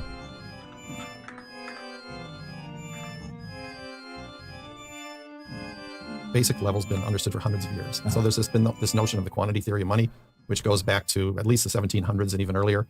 David Hume talked about this, John Locke, and so on, where if you do a thought experiment where you just sort of double the money supply, you have a sick principle, dude, if it's a MIDI file, wages should double, Darko, I can play it in the game. Now, we don't see that kind of pure experiment with one exception. And the exception is if a country does a currency reform, like Mexico might go from 100 old pesos to 1 new peso. And when you have that kind of adjustment in the monetary system, you do get a smooth adjustment in prices, like all wages and prices immediately adjust 100-fold, essentially. If it's a currency reform, 100 pesos to 1 peso, everything goes down in price by that ratio. But normally when there's monetary instability in the economy, what happens is you get some movement in prices, but also some movement in real output in the short run. Now, the question that you're referring to represents, in my view, the unfortunate tendency of many people, including some economists, to underestimate the role of monetary policy at any given time, especially in real time. So a lot of times when something unusual is happening, the Great Depression, the high inflation of the 70s, people have a lot of trouble recognizing what are the underlying factors that are causing it. Then years later, we look back on it and we say, well, it's clearly this is what was going on. Like it's clear today that monetary policy was too contractionary in the 1930s and too expansionary in the 1970s. But at the time, people often have trouble recognizing that because monetary policy works in some sort of several counterintuitive ways that I think lead people to confuse the stance of monetary policy in many cases. Let me give you one monetary policy. What during MMT the 1970s, fiscal policy. Interest rates went up very sharply. I mean, a lot of people think about monetary. That's kind of my impression. I mean, he's a market monetarist is not a very common thing, right? Policy in terms of interest rates. So for them, it seemed like the Federal Reserve had a tight money policy because they were raising interest rates. In fact, what was going on is the Federal Reserve had a very easy money policy that was creating a lot of inflation, and the inflation was pushing market interest rates higher. So it's easy to sort of misdiagnose the stance of monetary policy. And when you do misdiagnose the stance of monetary policy, you're likely to be perplexed by what's going on in the economy and misdiagnose the problem. You'll blame it on some other factor like, labor unions pushing up wages or budget deficits or oil shocks or whatever. It's only in retrospect that we can really look back, or that we do really look back on periods like the 1970s and recognize that the inflation was driven by excessive monetary expansion. And how good are we at doing that? How good are we at looking back at what happened during the 1970s or the Great Depression and forming a consensus that most scholars basically? Well, it's a mixed picture, but here's my own take on this. So almost always at the time, the Federal Reserve tends to do something close to what the consensus of economists think is appropriate. They're a big institution. They're sort of small c conservative. They move in a way that's close to the consensus of the profession, usually. That means economists are not going to correctly diagnose mistakes in real time because they would be essentially blaming themselves for the problem, right? If the policymakers are doing what the consensus favors. So you think they didn't really know better, but they're kind of political? No, I think they're partly confused. I mean, some of the better economists in the early 30s did understand that monetary policy was too tight, and some of the better economists in the 70s blamed the Federal Reserve at the time. But nevertheless, in both cases, the institution was moving somewhat in the direction that was, the consensus view of what should be done. And you may recall we had price controls in the 1970s, which are now viewed as a counterproductive way to deal with inflation, but they were actually pretty popular among a lot of economists during the 1970s. So I think that what happens is when you go a few decades down the road, now the economics profession can look back and blame policymakers without blaming themselves. They're blaming essentially. By the way, easy money. Don't expect Ian Hartman he's never going to actually engage with your fucking thing. I'm going to die Minecraft again. All the time people have for being annoying. We'll give Ian, just a little, we'll give him like three more chats, okay? We'll give him 3. He gets three more responses here. Then we can then we can dive him out. Oh shit! I'm stupid. Implicitly a previous generation of economists and policymakers, right? So that's much easier to do. So let's take Ben Bernanke. Tom Fun, Easy Money already agreed that his entire argument is nothing more than theory and hypothetical. The Fed was to blame. He might be talking. He literally agreed to that. If you're talking about economic theory, I don't know what you mean.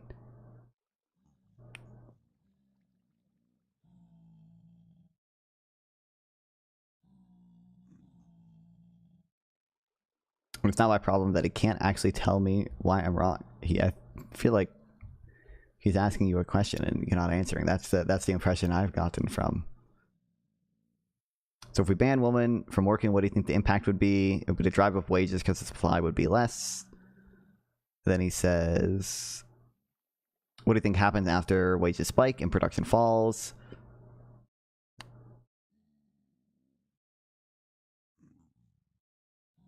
Ian, explain what you think happened after wages spike, production falls, after women are banned from the workforce. Again, you're speaking in theory and hypotheticals.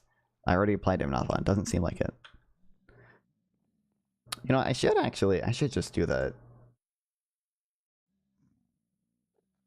fucking overlay. Hold on.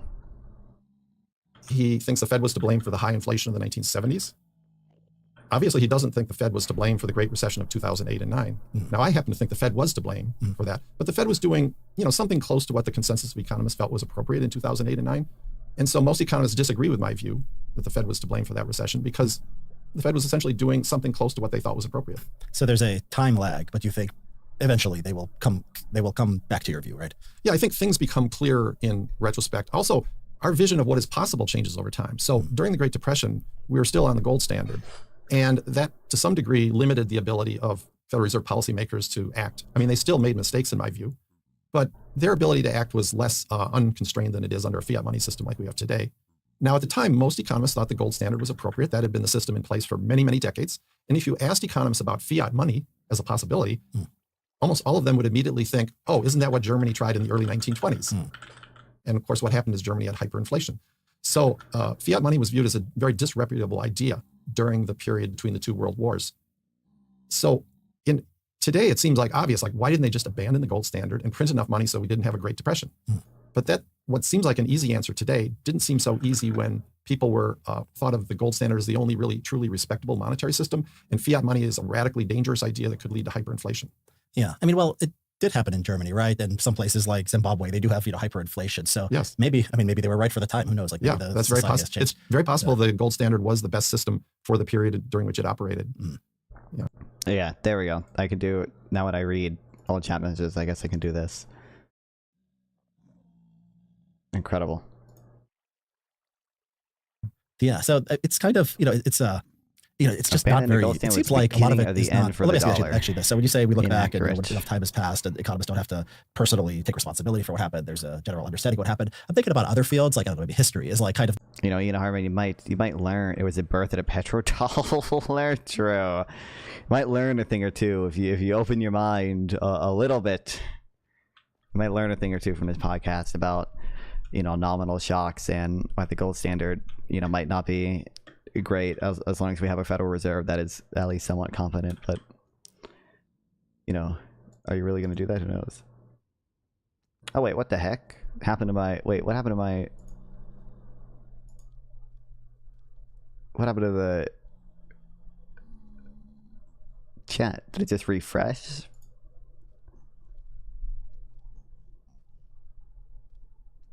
Okay, well, whatever. I guess that's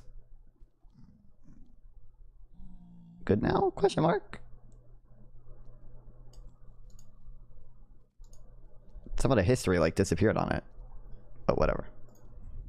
Maybe the most analogous, or political science or something like that. And I don't know, when I think about the causes of World War I, I'm not sure that there's a strong historical consensus. I think there are there's historical ideas, but people can look at this at so many different levels. Is macroeconomics kind of better than, say, history or political science? Is it somehow the scholars are different, or the topic is more conducive to forming actual more, consensus-based scientific opinions about what happened? I think there's different parts of macro, and some are more scientific than others. So, if we think of long-run economic growth, the problem there is it's just very complicated. So there's many factors that go into long-run economic growth. I think individually we understand a lot of them fairly well. And in a general sense, we could probably explain why South Korea is richer than North Korea based on a bunch of institutional factors. But it's hard to know which specific ones of that collection of factors is the most important, right? It's such a complicated picture. I mean, we know in a general sense that the market economy in South Korea works better than the centrally planned economy in North Korea. But which interventions are the most destructive in North Korea? That's a little bit harder to say. When you get into things like inflation, we know in general that nominal variables like the price level and nominal GDP are heavily influenced by monetary policy, especially in a fiat money system, because the central bank has almost unlimited ability to adjust, say, supply of money, North Korea doesn't do any industrial demand policy for money by its policies on interest rates. And that tool gives them the ability, if they choose to use it, to, say, target inflation at a certain inflation rate over the long run. So in the last 30 years, they've been targeting inflation at roughly 2% a year. I think we understand how central banks are able to do that. The part that's much harder to deal with is the short-term volatility. I'm not convinced we understand that. I don't know. I've read a lot of threads between Steve Keen and George Selgin, and I don't even understand that one. I don't know. I don't know if we do. Can't even agree on that much. It's the shocks that hit the economy. Those are hard to predict. So you could argue those are maybe a less scientific part of the field. But I think that's actually true in a lot of fields. So to sort of push back a little against the view that economics is not scientific, take a field like physics. That's viewed as one of the hardest of the hard sciences, right? But actually, it's only thought of that way, I think, because we confine the term physics to very simple problems like planets floating through space. But things like earthquakes and volcanoes and hurricanes, that's also physics. Like physics is supposed to explain when earthquakes occur. Yeah. It can't do that very well because the system is so complex. Steve Keen just like the economy is complex. So we understand the principles of an earthquake, the plates moving, getting stuck, then more. I mean, I don't know if Steve Keen's right about that stuff. Well, I don't think he is, although maybe I haven't read I haven't read all of his stuff on that. You know, maybe one day we'll get heterodox Donphan guys. Who knows? But on the endogenous money thing, I think he's more or less right. I just also don't think much of what he says follows from what he says about it.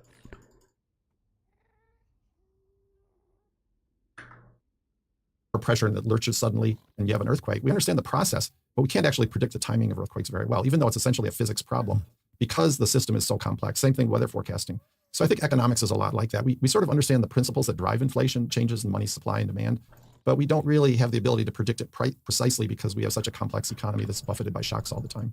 So I guess it's yeah, so to take that analogy and go with it. So it's like if you could define economics in a way that's narrow enough that it will be just true, right? I mean, it's like price, the supply curve, the demand curve, putting price controls is going to lead to a shortage. There is stuff. Hey, he hasn't read Steve Keen. He hasn't read about how that's all fake. He doesn't know that actually the supply curve is horizontal because 85% of firms actually have constant or falling marginal cost. We could say perhaps is kind of night follows day as much as it does. Technological innovation leads to, higher living standards. Like if we define things that way, there's like a lot that we know, right? Yeah, I think in just thinking out loud here, in areas like finance, there's things like the law of one price in very efficient financial markets. And we know that like when there's a piece of new information, asset prices tend to move very, very quickly. And we know that arbitrage will equalize certain prices in different markets and so on. So in areas like finance, you can actually make pretty precise models to explain things, but you're still not predicting because the movement in financial markets is, still responding to shocks in the real world that are somewhat unforecastable.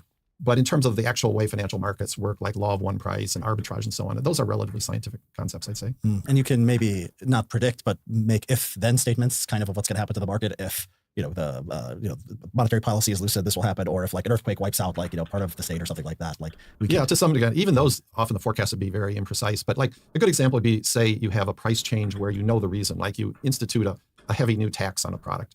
You can pretty reliably predict that the effect of that tax will be to reduce consumer demand. But you can't make an unconditional forecast that consumer demand 2 years from now will be lower after the tax is implemented because there could be other things that are pushing consumer demand higher in that area. So you're always making a other things equal conditional forecast just based on that one factor. Yeah, got it. Okay. So a lot of people, I think my first exposure to economics was probably like a serious school of economics was the Austrian school. And they were, to me, it kind of made sense because they were anti central planning. They believed in markets. They didn't believe in, minimum wage laws or government, putting its thumb on the scale or supporting one industry or something else. And so it made sense to me, kind of the market as the force that aggregates information and brings out revealed preferences and all that great stuff. And then I think that the kind of reaction when you come across monetary policy, or at least my reaction was like, okay, the consistent thing with what I also believe about economics and the way the world works would say I would want no Federal Reserve. I would just want a free market in money. And I think people like Rothbard and Mises, took that position. And then, later on, I was surprised to learn, but they're gonna. Scott Sumner is basically a free banking person. He just says he thinks central banking is inevitable, and an NGDP target would be fine. So. Milton Friedman, had conventional views on monetary economics. I thought he was a guy who was a libertarian. So, is this a? I'll read about it when fucking Trump announces his next Fed chair pick. Okay, that's when we'll do the reading on that one. Is this a kind of paradox? Like, how do you think about this? Yeah, there's a lot that can be said about that. I mean, Friedman was a very free market economist, and let me try to explain why some libertarian-leaning economists favor Federal Reserve policy. I think there's actually three issues here. One is whether it makes sense to have multiple types of money or a single type of money. Another is whether government should have regulations against private issuance of currency. And let me start with those two first. So you could imagine a bunch of different types of money circulating, US dollars, Bitcoin, 1 ounce gold coins, et cetera. And each one would have a different value. But if they were all used as money, you'd suffer from a lot of consumer confusion because, if you go in a store, well, what is the price? Is it a dollar price? Is it a Bitcoin price, et cetera? So there's sort of like network effects of having a single, what's called a unit of account, single way of measuring prices in a particular country. Okay. So it's basically it's solving a coordination problem. Right. Yeah. So now you mentioned Mises, that he was operating at a time when there was a gold standard. So you could simply have gold be. Is Substack doing the same thing YouTube does where the speed goes back down, or are they actually just talking this slow? Because Scott Sumner's old. What's called medium of account, the thing that money is based on, the thing that represents money. and still allow private companies to issue competing banknotes, compete for customers. And this was the most of American history, or a lot of American history. Did you Trump end the green card program? No. Can he even do that? Is this another meme that he does that he can't actually do? No, I saw the travel ban from 20 different countries or whatever, but I don't know if you're talking about something more expansive than that. Now, and that's feasible. Now, in that situation, you'd still probably want to have maybe some central authority establish a unit of account that is the specific currency used in the country. So in 1900, both the U.S. and Great Britain used gold as money. But in the U.S., a dollar was about 1/20th of an ounce of gold. And in Britain, I think the pound was about 1/5 of an ounce of gold. Okay, so the U.S. dollar is a unit of account. The British pound is a unit of account. But gold is a commonly shared unit, a medium of accounts in the two countries. So if you have a commodity money system. I need to buy a Stream Deck so I can switch stuff easier. Trump suspends diversity visa program, also known as the Green Card Lottery, which was used by Brown University gunmen. Wow. This isn't how many people will get this every year? It's gotta be like 25,000 or something. I haven't heard of this. 55,000 immigrant visas annually.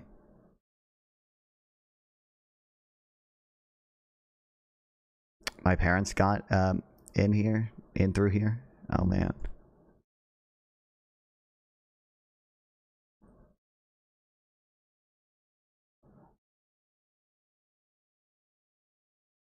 Well, thank God you're born here, right? Your birthright citizenship is safe. There's no necessary role for government beyond maybe just the government defining the dollar as X amount of gold. Like they have an official meter or 1 foot measuring stick to measure lengths. You can have the government set the measuring stick for value as a unit of account.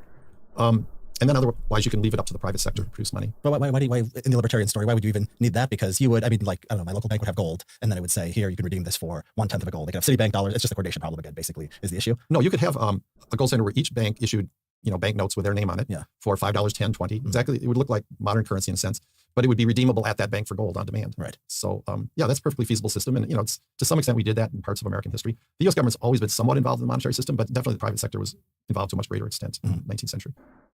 Now, over time, a lot of people, including many economists and government policymakers, began to see flaws in the gold standard. And I think the basic problem was that it was perceived to lead to too much instability in the economy. There's too much instability in the value of gold. Now, why is that a problem? Well, if the thing that's unique about money is, almost by definition, the nominal value of money is fixed. So a dollar is always a dollar. But the real value of money is going to change over time, depending on supply and demand conditions. And the only way that can occur is for the price of everything else in the economy to move. Well, the dollar stays $1, right? So in the Great Depression, for instance, in the early 30s, the value of the dollar rose by about 1/3. But that means all wages and prices had to fall to make that happen.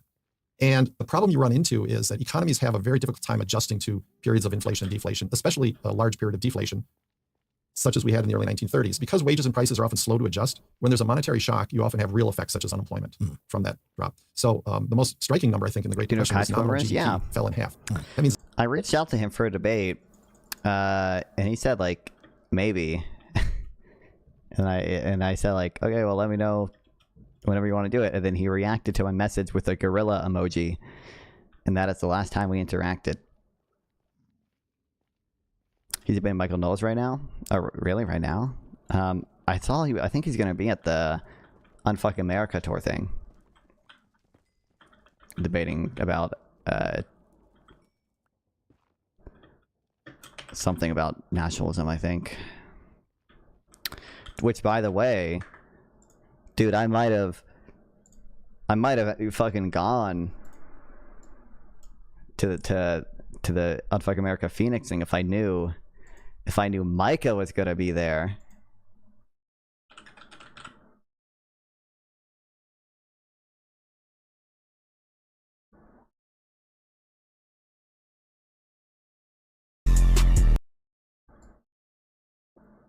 Yeah, he's there. Staxiums versus Kai-Square. Somewhere they have the actual prompts or whatever. The Dem shill? Well, yeah, but he is an Econ wonk at heart. Okay. It's still in him.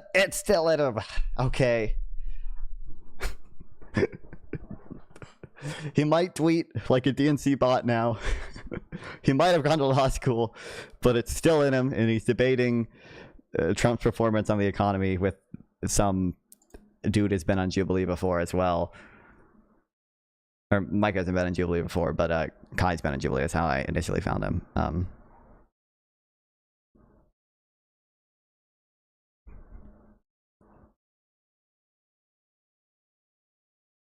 You would think he would tweet it out. TikTok. Kai's women and Sarah Stalker Groypers. I'm aware. Yeah, I mean, I saw Kai on Jubilee and I saw him talk to Soy Pill. It's quite clear the type of person he is.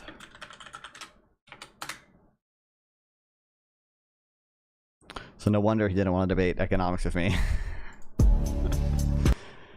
Yeah, I don't know if this is going to be live streamed. I hope it's live streamed. If it is live streamed, I'll watch it. It better be live streamed or at least recorded. He's talking to this Michael dude. I'm pretty sure this dude is gonna get like absolutely destroyed. This guy did not come off as smart when I saw him on Jubilee in the slightest.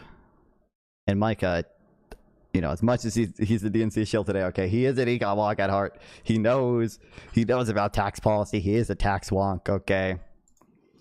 And then yeah, they're debating about political violence. The right is more violent than the left. It's yeah, not so erudite so it's not. They're debating about the naturalism stuff. America's fundamentally unchristian. Oh boy.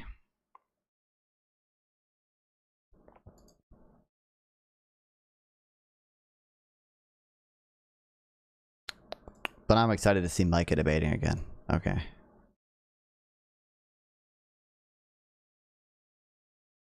His national income, the total income earned by everyone in the economy, basically, went from about 100 billion to 50 billion over 4 years.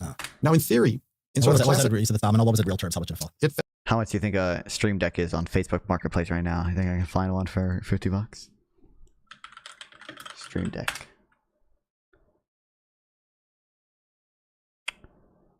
$60, $100.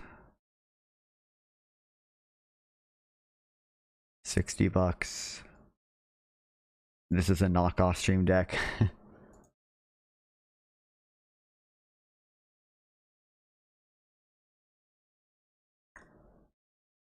I'll look into it.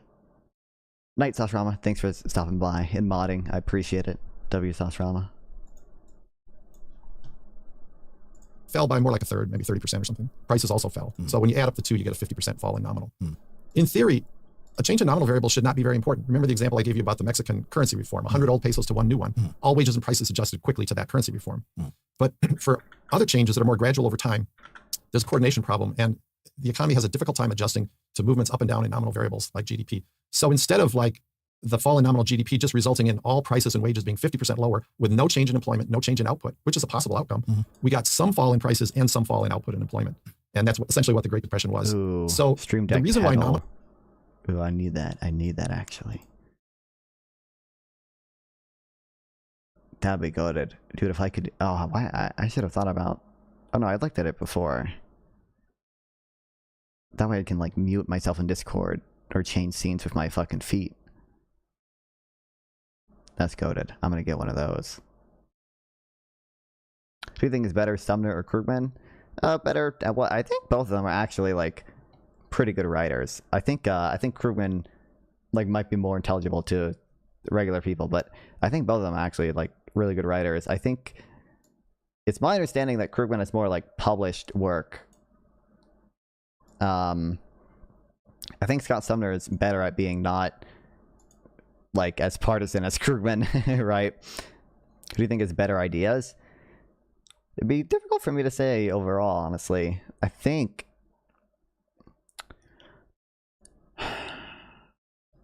Krugman used to be neoliberal, now he's a sock dem. Yeah, but I'm also not that aligned with Scott Sumner. I guess the difficult thing, like, so I don't know, the difficult thing is I have a easier way to evaluate Krugman's ideas, right? Sumner's ideas, what he talks about the most, it's much more difficult for me to evaluate them. It's like it's much easier for me to think about Krugman's opinion on inequality or Krugman's opinion on labor rights than it is for me to think about Sumner's position on a nominal GDP level target. It's like I feel more confident in talking about Krugman's ideas. I feel like Sumner's ideas. It just seems like it's a lot. While someone near me has a marketplace listing for Stream Deck with Stan, and the picture is definitely Switch 2. No item they did. It's a Stream Deck. Wait, what? Why does it look like it's Switch 2?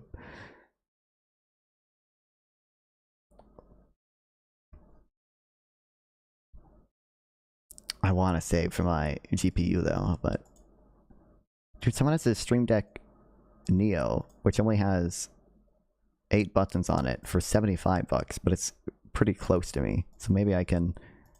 They've had it listed for 5 weeks though. What should I lowball them at? Hold on. What's it priced new? It is $80 new. They have a $5 discount. Oh, never use. Brand new, just missing box, never used. Perfect for. Okay, what should I lowball them at 50? Steam Deck. Oh, Steam. Okay, that makes more sense.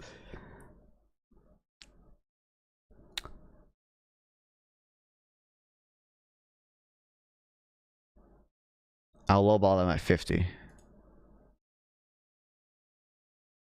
Nominal shocks are very important in the short run, but almost completely unimportant in the long run. Is that in the short run, wages and prices are sticky or slow to adjust, but in the very long run, wages and prices are flexible.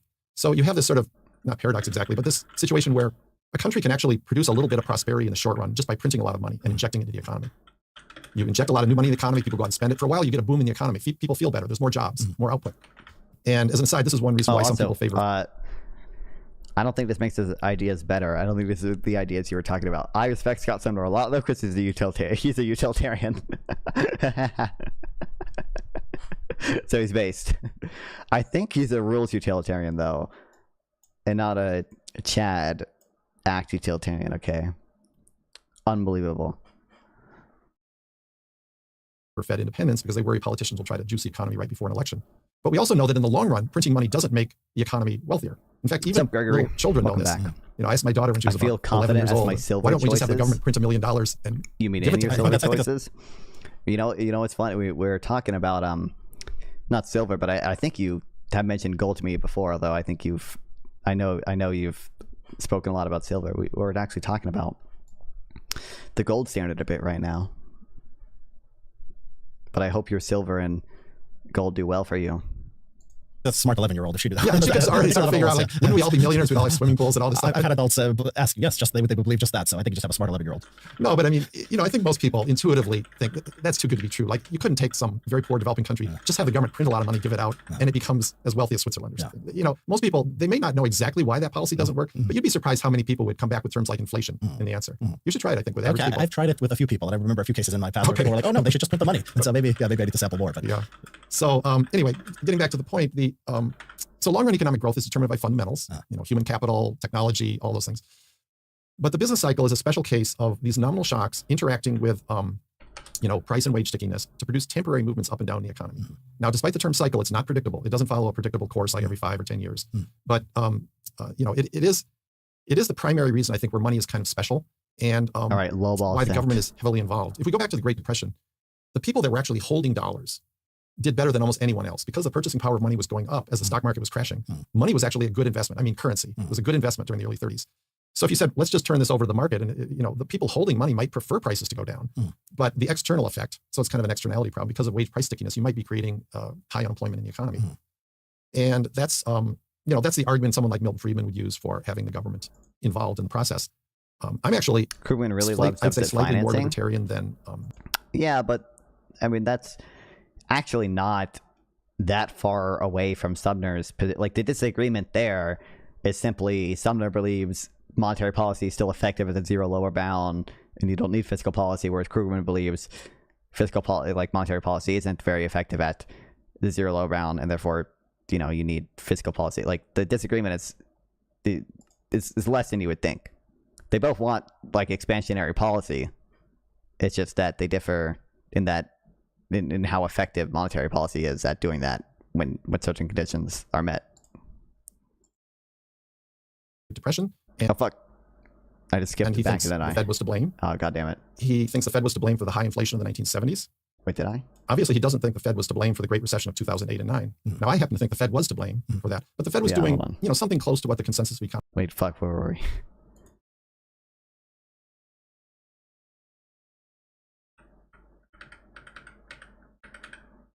We're at like 30 minutes. Okay. For having the government involved in the process.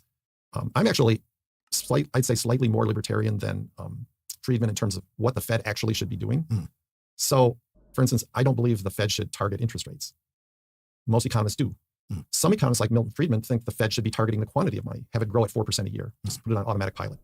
I think Sumner doesn't even like deposit insurance.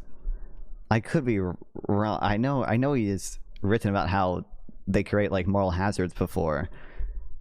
Maybe he still likes it on net, but Friedman did favor deposit insurance. I know.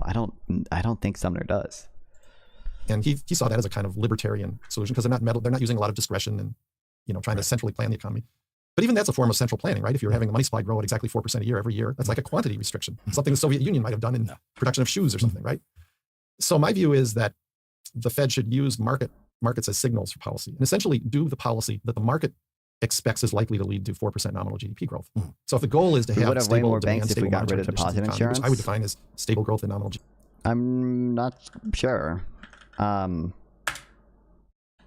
Does it create like that high of a barrier to entry or something? I think like maybe fees would be lower because I mean, bank fees are what finance it, and they, banks just push that cost on the consumers. GDP instead of having the Fed try to figure out where interest rates should be. And also, obviously the reason it's there is partially to prevent bank runs. So it's like maybe you have more banks in total, but like there are runs more often. So like it's like the number of banks is like very cyclical. Like you wouldn't want that. People would be looking for more places to stuff their currency away. What's the best argument against NGDP targeting? I mean, endogenous money. Obviously, practically, the Fed might not even be able to target NGDP properly.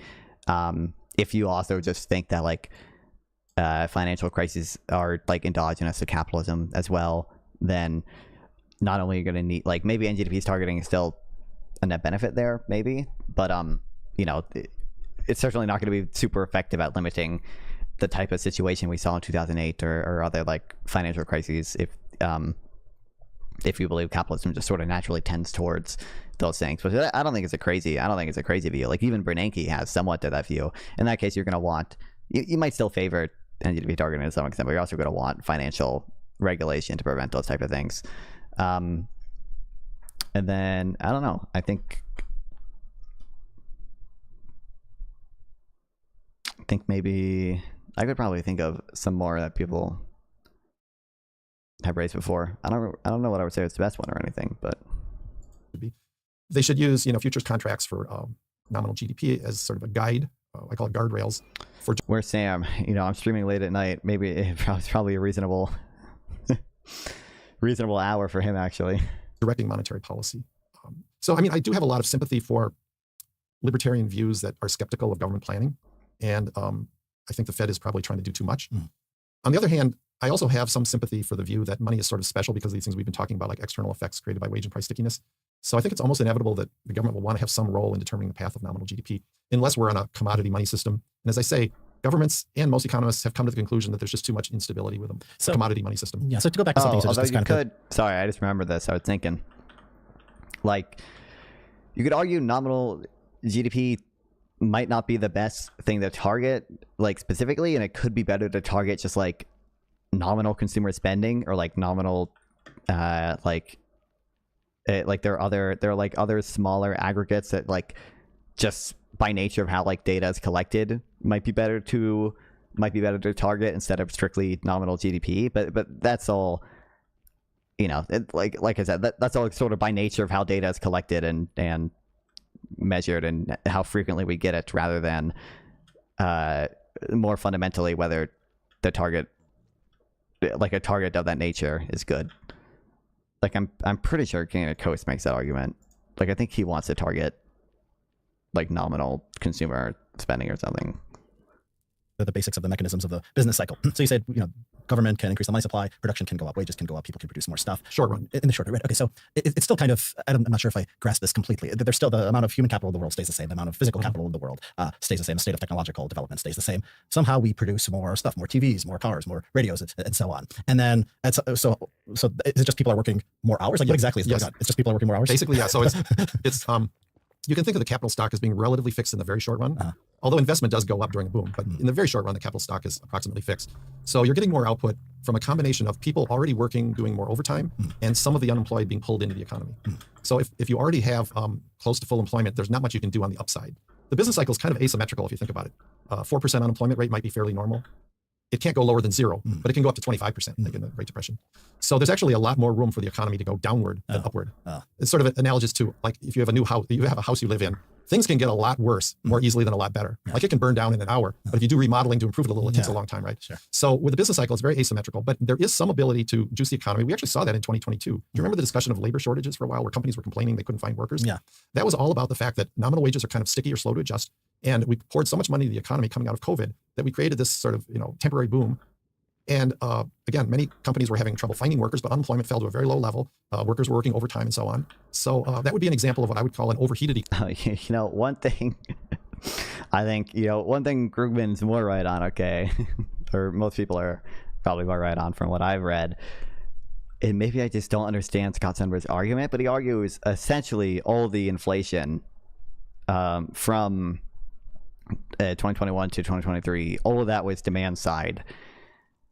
And maybe I just don't quite understand his argument. But as I understand it, his argument is like, well, nominal GDP growth, all else equal, should be approximately 4% a year. But during COVID, we saw 11% or something nominal GDP growth year over year. And it's like, that's all the extra, all the extra in GDP growth is just inflation. But that doesn't seem very robust to me. Maybe I'm just not understanding. But economy, it's still only probably a few percentage points above normal, whereas on the downside, an economy can fall 10 or 20% below its normal level of output. But nevertheless, you do have some ability to move both above and below the trend line with different types of monetary policies. Yeah. Okay. So this is to stay with this. So people work more people become employed, or people work more hours. So then that's the short run. They have, in the end, more TVs and more radios and so on. And then it crashes because they can't get the prices that they want for those. What's the kind of mechanism that stops them from doing this? Well, I mean, it doesn't necessarily crash. There often is a recession after a period of high inflation. We've actually had kind of an unusual situation the last couple of years where we brought inflation down somewhat without a recession, which surprised a lot of people, because usually you get a recession after a year like 2022. Right. Now, maybe we'll have a recession. We'll have to see. We're getting a little bit higher unemployment this year, but it's too soon to say. But I would say this, the real problem with juicing the economy is that to really make it work, you'd have to have accelerating rates of inflation. You have to continually do this. So this is the treadmill we got on in the 60s to the early 80s, where we did have a very strong economy in the 60s. I would say a pretty good outcome, but it was purchased at the cost of higher and higher inflation rates. As we got into the 70s, the effect wore off. And by the way, even back in the Great Depression, people kind of understood this. I remember an article that talked about inflation as being like a drug that gives you euphoria in the short run. Then the effects wear off and you need larger and larger doses to produce the same effect. And inflation is kind of like that. So you have to have larger and larger doses because workers start recognizing the inflation. They demand larger wage increases. So in order to have an expansionary effect on output, you have to pump money in at increasing rates. And we found out that eventually it simply stops working and you end up with very high inflation and no permanent improvement in output in the long run. And that was what we learned by, say, the late 70s, early 80s. Then the Fed switched to an anti-inflation policy under Paul Volcker, brought inflation down, and inflation stayed relatively low most of the time up until the early 2020s when we kind of forgot the lessons of the 60s for a couple of years. Yeah. Inflation had been so low for so long that economists thought, oh, inflation's pretty much dead. Yeah. They forgot the underlying principles that, no, it still depends on monetary policy conditions. And don't push it just because you've been successful for a long period doesn't mean you can simply go back to the expansionary policies without consequences. Now, some economists did warn that policy was too expansionary at the time, but the Fed obviously thought otherwise. And many economists, I think, were too complacent about the dangers of inflation coming back.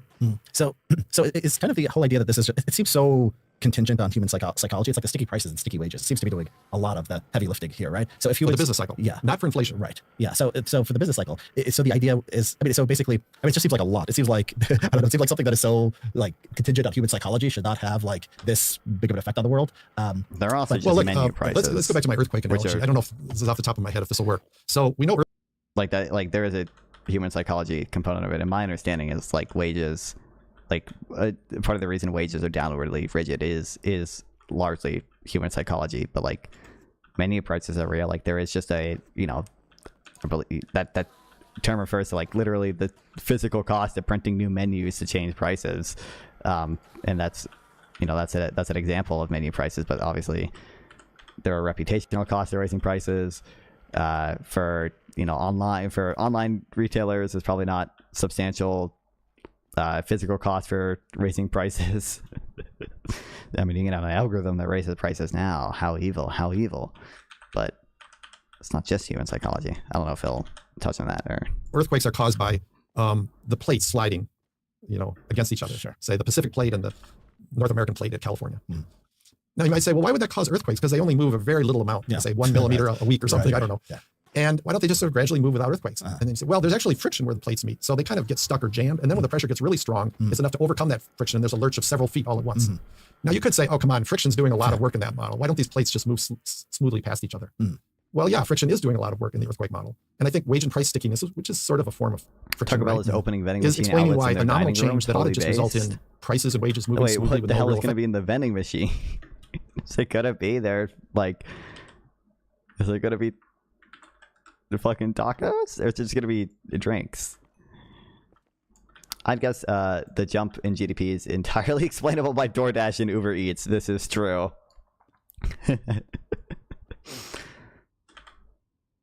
Effects. When there is a sudden change in monetary policy or monetary conditions, you do get these lurches towards like the vending machine retail. Oh wait, do you mean like if it's there? They were just like they're gonna have like I don't know. You said in their dining area.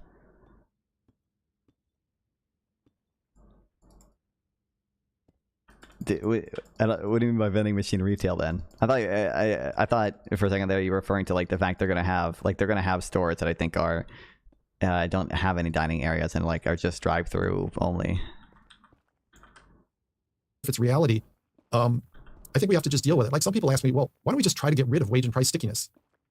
And when I think about that, it's like trying to deal with airplane crashes by getting rid of gravity or something. I just see it as like part of the world we have to accept. Is it that bad? Because maybe you, I don't know, have a program to educate people on like how money is subjective and that there's no like set amount and kind of what's happening in the economy. Theoretically, if like the whole world was, Nobel Prize winning economists, like do you think it could I don't think that's the reason. I think wage and price stickiness, like a lot of times when you think about like workers being irrational because they want their wage contracts to be nominal, not real. I often come back with this example. The so-called masters of the universe on Wall Street that do these big financial deals like issuing corporate bonds. They'll issue 30-year corporate bonds in nominal terms. That's even a longer period of time than nominal wages are sticky. And one thing we haven't gotten into, at least yet in today's discussion, is that it isn't just wage and price stickiness. We also have nominal financial contracts.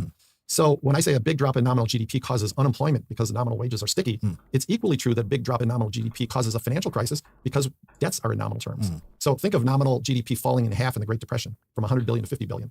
That number is the total resources that individuals, firms, and governments have to repay their debts. If you cut that in half, there's going to be a lot of debt defaults, a lot of bank failures. The big recent fall in nominal GDP, which was much, much smaller, but still significant, occurred in 2008 and 9.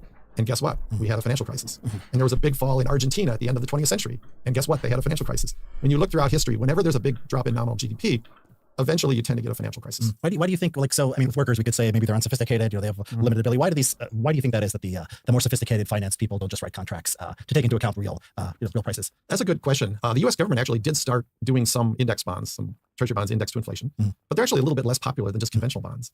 A lot of people hear that, Eleni? Is she still here? Including a lot of very smart people like to think in nominal terms. And some people justify it with, well, my income is in nominal terms, so I want my debts to be in the same, as my income. That's not necessarily a really good argument because for very long-term debts, at least, if you go back to the 60s to the 80s, most people did get large pay increases during that great inflationary period. So by the early 80s, they were making a lot more in nominal terms than in the early 60s, let's say. So if their mortgage had been indexed to inflation, it's not necessarily true that it would have been an enormous problem. In fact, because their mortgage contracts were not indexed to inflation, typically they're 30-year mortgages. What actually happened is their large raises they earned meant that they came out ahead and had an easy time paying off their mortgage. But the flip side of that is the banks, and especially the savings and loans, had trouble because they were getting back dollars of very depreciated value. And we had an S&L crisis, savings and loan crisis in the 80s, due to this inflationary effect on the real value of mortgages and other factors. So every time you get a movement in nominal variables, it's very unpredictable. We just, I think, have to accept the fact that the labor market will be distorted. That is, you'll get business cycles. And the financial system will be distorted. you'll have winners and losers. Either creditors or debtors will benefit. Borrowers benefit when there's unexpected inflation, and creditors when there's unexpected deflation.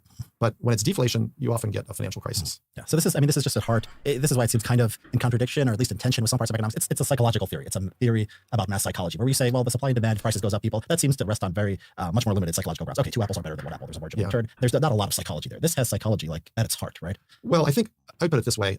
First of all, it's possible it's not based on psychology. It might be just based on what are called menu costs, the cost of adjusting prices. I think it is partly psychology. In fact, my blog is called The Money Illusion, which suggests that. But I think of that as, again, it's sort of like friction with earthquakes. I mean, that's just one part of the earthquake story is friction, right? It's fundamentally about the moving plates, something we do understand pretty well. So I would say with macro, we have this one kind of weird or quirky assumption, which is sticky wages and prices. And that assumption is very important for one part of macro, the business cycle. But it's not a necessary assumption for the other 2 parts. It's not necessary for inflation. It's not necessary for long-run economic growth. Yeah. Those can be explained by fundamentals. Yeah. And even business cycles, it's part of the business cycle story. But once you make that assumption, and let's say it is just due to psychology, the other parts of the business cycle story can be modeled using fundamentals. But I would say the same in microeconomics. If we think of microeconomics, like if there's a big increase in the price of a collectible like Beanie Baby dolls or something like that. We do also, from my understanding, just have decent evidence of, or pretty good evidence of sticky wages and sticky prices. I think, I found this funny. I'm pretty sure we just go to the Wikipedia page on nominal rigidity. It mentions we have studies on exactly how sticky the fucking price of tomatoes are. Price spells a duration during which the nominal price of a particular item remains unchanged. For some items, such as gasoline, tomatoes, prices are observed to be very frequently changing in many short price spells. For other items, such as the cost of a bottle of champagne or the cost of a meal in a restaurant, the price might remain fixed for an extended period of time, many months or even years. One of the richest sources of information about this price quote data used to construct the consumer price index.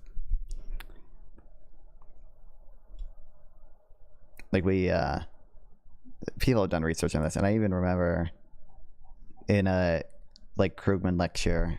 Dude, do you think I can find this if I just look at Krugman Iceland wages? There was a good example where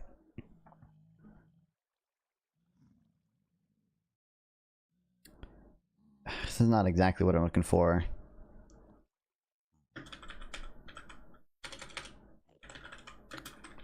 The nominal wages in whatever currency Iceland uses were continuing to grow, but if you look at the exchange rate from and view it in terms of euros, it was almost completely flat for Iceland post 2008.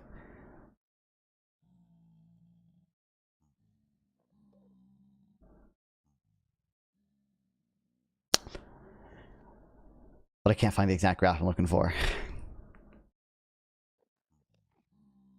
Park Krugman isn't always right. What? Slander. Yeah, it's not kind of a graph, whatever.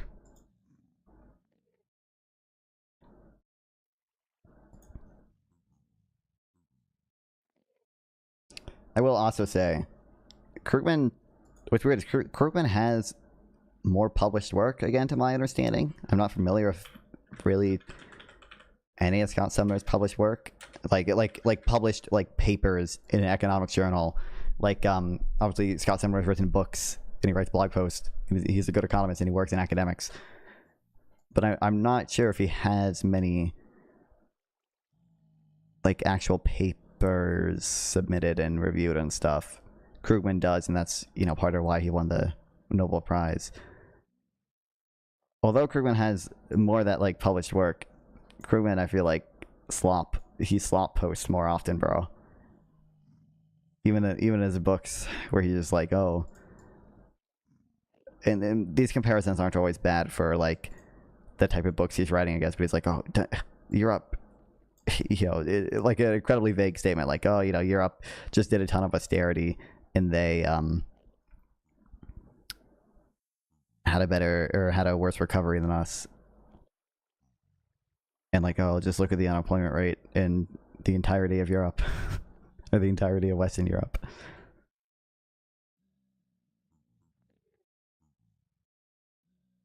I'm not sure he has any very many published papers. That. because it's a fad. Well, that's psychology too, right? So psychological factors influence the behavior of markets in microeconomics as well. Yeah. I mean, it's a little bit different. It's like I prefer 2 quarters to, I prefer 4 quarters to $1 versus, I prefer $0.50. It kind of strikes me as a little bit more, but I'll accept it. I mean, it's not crazy to me. If I could, I think there's 2 areas of confusion in economics. One of which is due to this weird thing we've been talking about, sticky wages and prices, which make it's an assumption that economists think about, but average people don't think about as a fundamental factor in the business cycle. But there's another point of confusion, which is where the public is legitimately confused about something that I think we do understand, and that is that movements in nominal variables like the price level, are the inverse of movements in the value of money. So economists are very comfortable in talking about inflation as being depreciation in the value of money. If prices rise 1%, the value of the dollar falls by about 1%. And so fundamentally what inflation is a change in the value of money. And the reason I think this is important is a lot of people will, when criticizing my views, say, well, the monetary base used by the Fed is only a very, very small part of our financial system. I mean, bad, like, it's kind of vague, but bad. There's a deer in my fucking Minecraft. No, oh my god.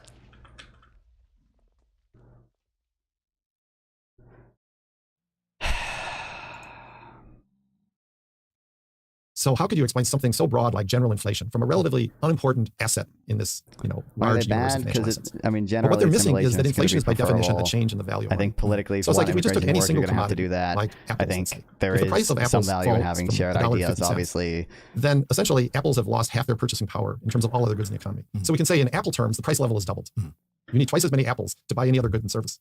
So in other words, a single unimportant commodity like apples can cause the price of all other goods and services in terms of apples to go up. That's just common sense in a barter system.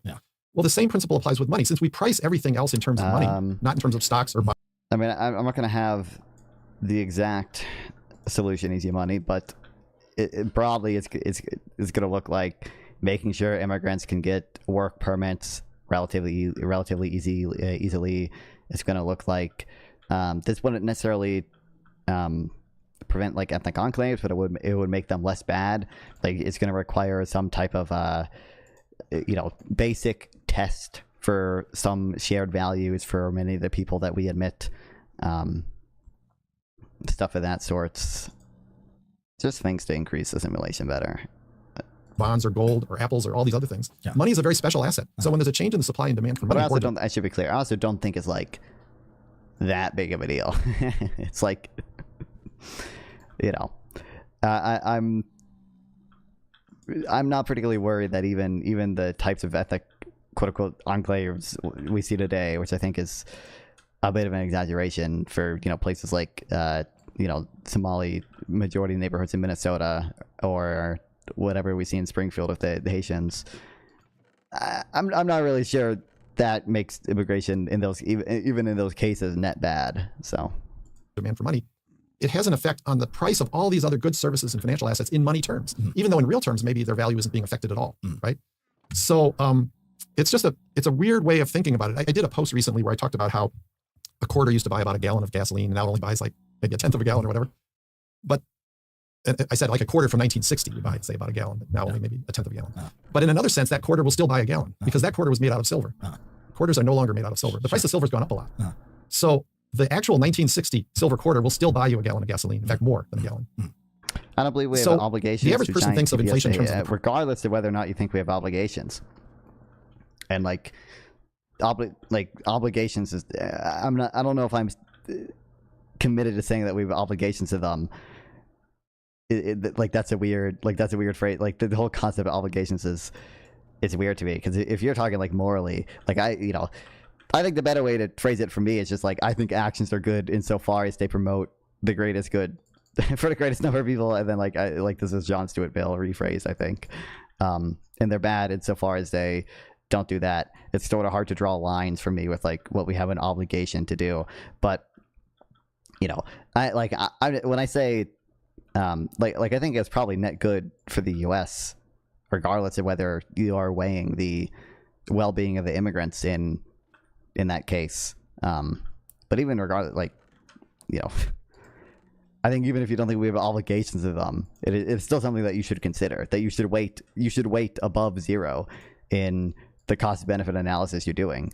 But yeah, price of gasoline going up, but it actually hasn't gone up for that 1960 quarter. What's happened is the purchasing power of money has gone down. That's the essence of the inflation process. Money has less purchasing power. And the general rise in the price of goods and services is a symptom or effect of it, of money itself losing value. And I think that's a very counterintuitive notion. So when I draw in, I used to teach monetary, I would draw supply and demand for money. And I would show like, increase in the supply of money, the value of money falls, and that's inflation. And a lot of students are looking at the graph and they're seeing the price of the value of money go down, and they're like scratching their heads. Why is that inflation? Because we're used to thinking of money as being something that's stable, and we're interested in the price of other things in terms of money. But what's really going on in macroeconomics is money itself is the unstable asset. Like and all these price changes we Italy, occur are symptomatic of a monetary unit whose real value. Obviously.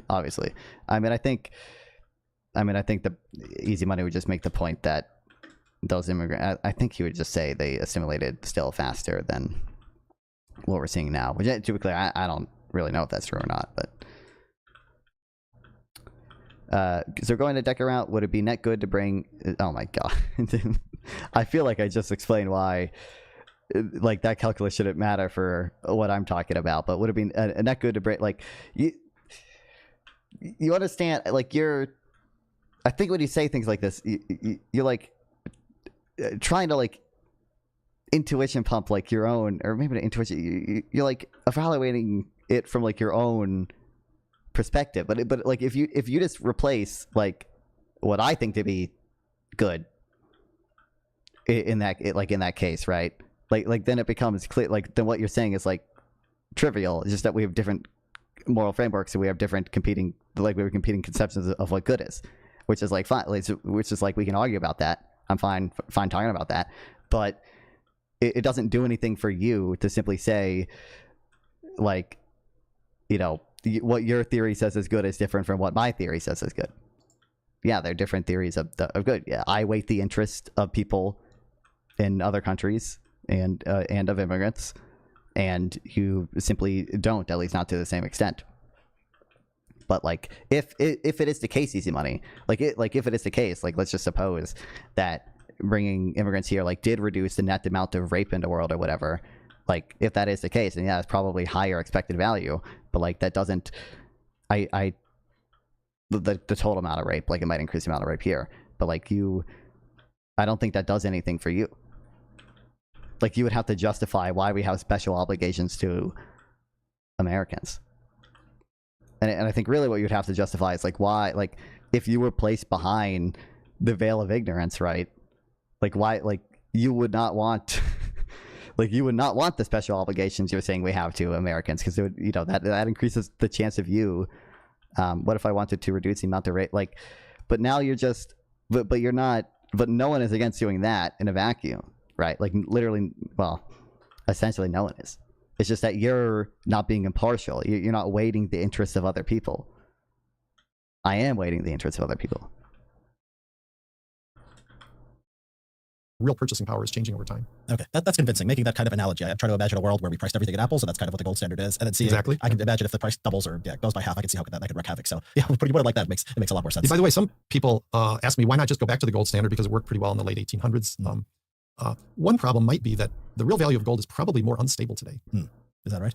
Yeah, and it's a little bit unclear whether it'd be more unstable if we went back to the gold standard. But things like, China and India emerging as like the big players in the demand for gold have recently caused the real value of gold, even relative to other products, to go up a lot. So if you were on the gold standard at a time when Chinese and Indian consumers suddenly started accumulating a lot more gold, that would make gold much more valuable, even relative to other goods and other metals and so on. Yeah. But that means that can only happen through deflation if you're on a gold standard. Because on a gold standard, the actual nominal price of gold doesn't change. It's fixed for indefinitely. Yeah. Right? So the only way you can accommodate a change in its real value or purchasing power is to have the price level go up or down. So we probably would have had a big deflation and a Great Depression in recent years if we had been on an international gold standard. So there are reasons to worry that it might not work as well as it did in the classical period. And it didn't even work very well once we got into World War I and the aftermath. It requires a relatively stable international environment for the supply and demand for gold to produce a stable monetary system. Going back to when you said there's more potential for damage from deflation or from going one way than the other way, do you see that as kind of a lesson if you compare the 1930s to like the 1960s and 70s? Because we erred on the side of too much contraction in the 1930s. It was disastrous. 1960s and 70s, we still had a lot of real GDP growth. It was just kind of people were down about inflation. Exactly. So high inflation's a bad thing. I'm a hawk in the sense that I don't like high inflation. I favor tight money to prevent it, but not excessively tight money where you get into a recession. And one example I like to use that's kind of interesting is that many people believe that the Nazi Party took power in Germany because of the effects of the hyperinflation. And it seems more likely that it was actually the opposite. That it was the deflation in Germany in the early 1930s. I've actually spoken to some people that are, German citizens and asked them about what they were taught in school. And they say, yeah, we were taught that it was the hyperinflation. And, Germany has a reputation of being a fairly hawkish country on monetary policy, of not liking high inflation. And I think that partly relates to the fact that they were taught that the hyperinflation had led to the rise of the Nazi Party. Now, it probably did have some effect, but I would point. I thought, yeah, I mean, I've seen studies to that effect before. I thought it was the hyperinflation that led to the Nazis, and it was the deflation that led the communists winning. That's my understanding from the research I've seen, but I've never done a deep dive on it or anything. I've read the abstract of 2 different papers, so I'm basically an expert. Point out that the hyperinflation ended in 1923. Germany went back to the gold standard. For about 6 years, prices were pretty stable in Germany. As late as 1929, the Nazi Party was still very small, with very few seats in their legislature. Is it the Reichstag? Right, yeah. No, the Reichstag is the building, I think. I think it's the Bundes. I'm not sure. The Reichstag fire, it's the building. So 1929, Nazi Party still very small. Early 30s, every election, unemployment's getting higher, their vote share is going up dramatically. 1932, 33, they take power. So there was a clear linkage between the big drop in nominal GDP in Germany and deflation prices and the high unemployment and the rise of the Nazi Party. Yeah, that's something I worry about. I also worry that in other situations you get what I view as counterproductive left-wing policies from excessively contractionary. You know what's funny? Part of the deflation, the communist thing, it was partially fascism was caused by a drop in NGDP. NGDP targeting would have stopped World War II. This is true. It's like because I think it was it's because like the U.S. like was accumulating like silver reserves. Like that led to deflation in China, and like that was part of what destabilized China and like contributed to the communists winning in the Civil War right there. Oh, I can pull up that paper in a second, but I'm trying to get this cow in the fucking cow grammar. Policy. What happens is the public wrongly blames the free market system when there's a depression because it looks like it's a failure of capitalism. So in America, the Great Depression was widely seen as a failure of capitalism. The big recession in Argentina at the end of the 20th century was blamed on neoliberal reforms. It was actually due to tight money. Even I would say the 2008-9 recession was blamed on like unstable financial markets, et cetera, whereas actually monetary policy mistakes. So I believe if you have a stable monetary environment, let's say like we had from the mid 80s to the early 2000s, it's a more conducive environment for sensible market-oriented reforms because people have more trust in the economy, really failures more trust in the experts. And when you have bad monetary policy, it usually gets misdiagnosed as, capitalism doesn't work. So you get... That is essentially what he believes. He doesn't believe that, financial crises are sort of going to be the result of capitalism ever. Or I don't know if he would say ever, but... both far left-wing and far right-wing responses that are often sort of hostile to free market economics. And just to be clear, that's one thing I'm probably closer to Krugman on again, but I feel like I don't even know how you would go about solving that question. Not conducive to long-run economic growth. So I think some libertarians who don't like the idea of the Federal Reserve trying to stabilize nominal GDP growth, they're underestimating how much damage can come from monetary policy mistakes. I mean, the mistake in Argentina was basically done by economists that were, kind of, I would say, libertarian leaning. So they put into effect a currency board where they had no ability to adjust monetary policy when the deflation hit. And the mistakes in the early 30s were produced by very conservative economists, free market economists who believed the gold standard was essential. Fiat money was very, very dangerous, and we had to stick to the gold standard. We only got like a wild amount of speculation. So, economists can have what I view as very sensible views on a wide range of free market issues, and have. Yeah, like I don't know. Like the issue, like I don't know how you would view though, like what's the ultimate cause of the business cycle. And I think Scott Summers argued something to this effect that like if you have, like if there's a commitment from the Federal Reserve to stabilize NGDP, like even in the case where there was like a bubble or something, people would have confidence that nominal spending would be 4% next year or 5%, whatever they want to target. So the effects of the bubble probably would not be so widespread. People would be confident that, there's going to be 4% NGDP growth. So they're going to have enough income to repay their debts. So part of it is a confidence thing. So like even if bubbles happen, and maybe I know he said like a mild recession from 2008 might have always been inevitable, but it could have been, mild if there had been a commitment to stabilize GDP. And that view makes sense to me. So have a blind spot for the importance of stabilizing monetary conditions through sensible monetary policy. And if they get that wrong, they lose the political battle in all the other areas they're trying to deal in. So you talked about Germany taking the lesson that hyperinflation leads to the Nazis. How much of the German problems of the last few decades do you think are due to monetary policy? Because they've had a rough decade and a half. I don't think it's very much due to monetary policy. So I think that's more long-run economic growth problems related to, hard to say. There's the general European problem of maybe just too much government in some sense. I know that's kind of vague. I don't think we fully understand why Europe is currently lagging behind the United States. It may be overregulated. Germany itself has had some misfortune that they've lost some market share because of technological changes. As we go to a high-tech economy, their model of producing like really good internal combustion engine cars may not be. I don't think he's that wrong on that point. Like that might be an oversimplification. And I mean, to be fair, he says maybe we don't fully know. Oh my God, these fucking cows in my fucking the fucking boat. EU was on parity of US GDP per capita until 2008. True, but well, I actually don't know. It might have been per capita, but haven't they always been like? Hasn't productivity growth been relatively more consistently slower in the EU? I could be wrong, but like I do think, like for example, the fact that like it just cost a lot of money to fire people in the EU, like that does have some non-negligible effect on the amount of innovation that happens there. You know, the number of tech companies formed there is going to be affected by that. And I think there's evidence to support that point, although it's, you know, hard to know the counterfactual. But a lot of it seems energy. It seems like they're shutting down the nuclear plants. It seems like there's a lot of green goals. So there's even fossil fuels they don't like very much. So that was a big unforced error to shut down the nuclear industry there. Yeah. And so, you know, Europe in general has been struggling a little bit. And, you know, even Japan, I suppose. So the real mystery might be why the U.S. is doing relatively well compared to most other developed countries in recent decades. But some people think it's monetary. You wouldn't think it's monetary policy. The U.S. coming out of the Great Recession and then COVID better than the Europeans. I think monetary policy explains why the recovery from the Great Recession of 2008 was stronger in the U.S. Definitely, yeah. The ECB was too contractionary. Their contractionary policy ended up hurting the Mediterranean countries more than Germany, but it was too contractionary even for Germany. But I think if you look over a longer period of time, I don't think that Europe's problems are due to monetary policy. I certainly don't think in the last 10 years that ECB policy has been a big drag on Germany. I don't think it isn't overregulated, but the idea of the big decoupling differences between nations, because over here sticky wages is doing a lot, unemployment is really bad, inflation is really bad. It leads to Nazism, it leads to people losing faith in capitalism. It seems like when you have, you know, maybe we can't have government get people to, you know, adjust quicker, but what things like labor unions and strict labor regulations, what they do is they make the sticky wages problem, which is an issue, they just make it worse. Do you think that that's perhaps something there? I think I don't think sticky wages is a problem for long-run economic growth. So I would put it this way. I think the European labor market, the biggest problems are in Southern Europe. There's a lot of countries where it's very difficult to fire employees when the employees are not doing well or the unit is unprofitable and needs to be shut down or whatever.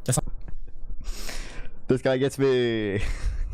In Northern Europe, there was an Economist article about how Silicon Valley couldn't have happened in Germany because if you want to lay off a bunch of people, which they do all the time in Silicon Valley, you have to consult with the union and like give them a severance package and do X, Y, Z. You basically can't take big risks. That's a good point. So I would say that when I say Northern Europe, I'm probably talking about a very limited number of countries. Norway, Denmark is famous for this model called flexicurity, mixing flexible and security. So by some measures, Denmark has the most free market economy in the world, but also one of the largest welfare states, which is a strange mixture of capitalism and socialism.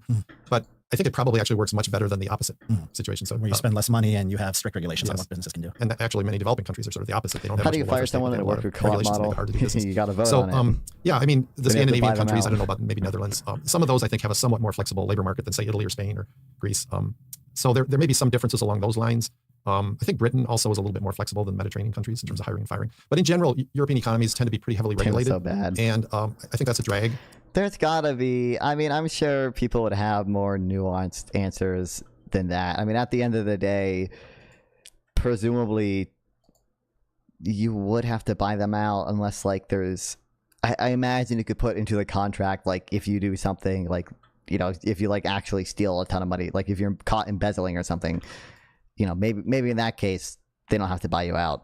But I imagine the decision as to like whether to close like branches and stuff like that would have to be voted on, and then in many cases you would have to buy people out of their shares when they left, even if you fired them. Although, like I said, I'm sure even in existing co-ops, there's like something that's like if you actually do something incredibly fucked up, like we're just going to take your shares.